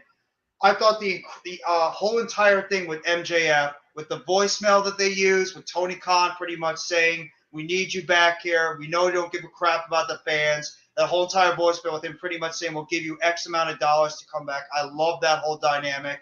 And especially with cutting back to that old CM Punk promo that he did at Ring of Honor, which is pretty much a big part of this entire storyline. Because I think you remember earlier on when they had their first feud officially, MJF pretty much told CM Punk when he was doing a beatdown angle with him, He's like, I am the devil himself. And that was pretty much a reiteration to this entire storyline that was going on. So I love that. The pop with MJF was freaking amazing. The fact the crowd went nuts for him. MJF is clearly the guy in this company. There's no questions about it going forward. MJF is the man in AEW, and I cannot wait to see what he's going to do in this whole dynamic and what the match is going to be like with CM Punk if we're going to get it at Grand Slam in a few weeks. In terms of CM Punk's situation, I don't know if this is legit or not. I don't know if it's real. I'm hearing some people say, Sean Ross Sapp from Fightful saying that this might be legit. I'm hearing, the Wrestling Observer saying this might be legit. I mean, CM Punk has had a reputation with getting under people's skins. That's not out of the question. I mean, he has a guy that is not afraid to speak his mind. Obviously, we know about the whole dynamic with Colt Cabana. Obviously, he's not happy with what's going on with the Elite. Tony Khan has got to take control of this whole situation. I don't know what it is. Tony Khan has got to be the boss, and he's got to go over there, and he's got to take control of the situation right now and calm the flames right now, because it's right now on fire. With everything going on in AEW, it's not a good look in terms of the backstage morale, in terms of the backstage situation. Tony Khan has got to put the hammer down, and he's got to let these people know that he's not going to take any more shit with this company. He's got to do that, because if this was Vince McMahon right now, or even a Triple H in charge, you would not be seeing this type of stuff that's going on right now backstage at AEW. Legit or not, and I think some of this stuff is legit heat, you got to try to deflame this stuff going on backstage, or it's going to be a very bad look for your company going forward. And it's a damn shame seeing this, because we all love what AEW is doing right now, but this is not a good look with AEW, with all this backstage friction and drama going on behind the scenes with CM Punk and the Elite now, CM Punk with Colt, obviously what you have with Eddie Kingston and Sammy Guevara, Thunder Rosa and Britt Baker, Thunder Rosa and Jamie Hayter. I mean, it's just too much backstage stuff that's sort of impacting what's going on in the main show, and you hate to see that, but I want Tony Khan to be the boss right now and stop the BS that's going on right now and just put everybody in line and let them know we're not tolerating this stuff anymore and try to have cooler heads prevail. That's all I want to say about this situation. We'll have to see how it progresses during the next few days going forward. Yeah, I'm definitely going to keep everyone updated on it. I want to see where this. They might have a latest report right now. What's going on? I mean, who knows? This is still unfolding. They could have reports right now about what's happening with this whole CM Punk situation. It's a shame too. We'll have to wait and see if it's a work. If it's a work, I think it could be a great work that could facilitate a Punk heel turn. But if not, then yeah, they got to get their shit together. But regardless. Holy shit. I'm going to have so many people giving me hell. But, ladies and gentlemen, that wraps up this edition of The Rewind. The biggest show I've ever done. Looks like it didn't go as long as All Out, but it went pretty damn near close. It was getting close, though. It was getting close to the All Out, yeah. Well, ladies and gentlemen, thank you so much. Greatly appreciate every single one of you. You guys have been phenomenal all stream long. Thank you, Jeffery Turner, for helping me review the show. Don't forget to like, comment, subscribe. Check out all the links in the description. I will be back this Saturday for the Lightning Flash update. I will be back in Grand Slam, in Arthur Ashe Stadium, and in the Totowa PAL for Totowa, New Jersey's ISPW King of ISPW tournament. One last time, where can we find you on social media, Jeff? Well, once again, I appreciate you for allowing me on your platform, being able to go over two great shows this afternoon. And if you guys can catch me at NYG Jeffy T3285, where I cover the WWE wrestling as well as the New York Football Giants. Get ready, football season is going to be here by this weekend. The New York Mets, the Brooklyn Nets, as well as some food for thought, little food videos I like to throw out there. And also you can catch me tonight at 8 o'clock with my guy, Early Cole, for the WWE Monday Night Raw watch-along.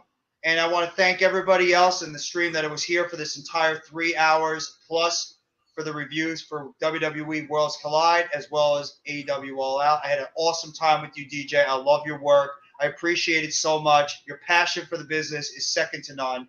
Thank you so much for allowing me to do these reviews with you. And everybody have a great rest of your Monday. And let's see what Monday Night Raw has cooking for us and the fallout from Clash at the Castle. Should be big, but he's Jeffery Turner. I'm DJ Storms. This has been The Rewind. One last question, man, before we get the fuck on out of here. Who runs the IWC? Oh, come on. We all know who runs the IWC. It's DJ motherfucking Storms run the IWC. You know what it's all about. Damn right, baby. Who but DJ motherfucking Storms? We will catch you later this week and catch Jeffery Turner tonight tweeting live during the Monday Night Raw watch along.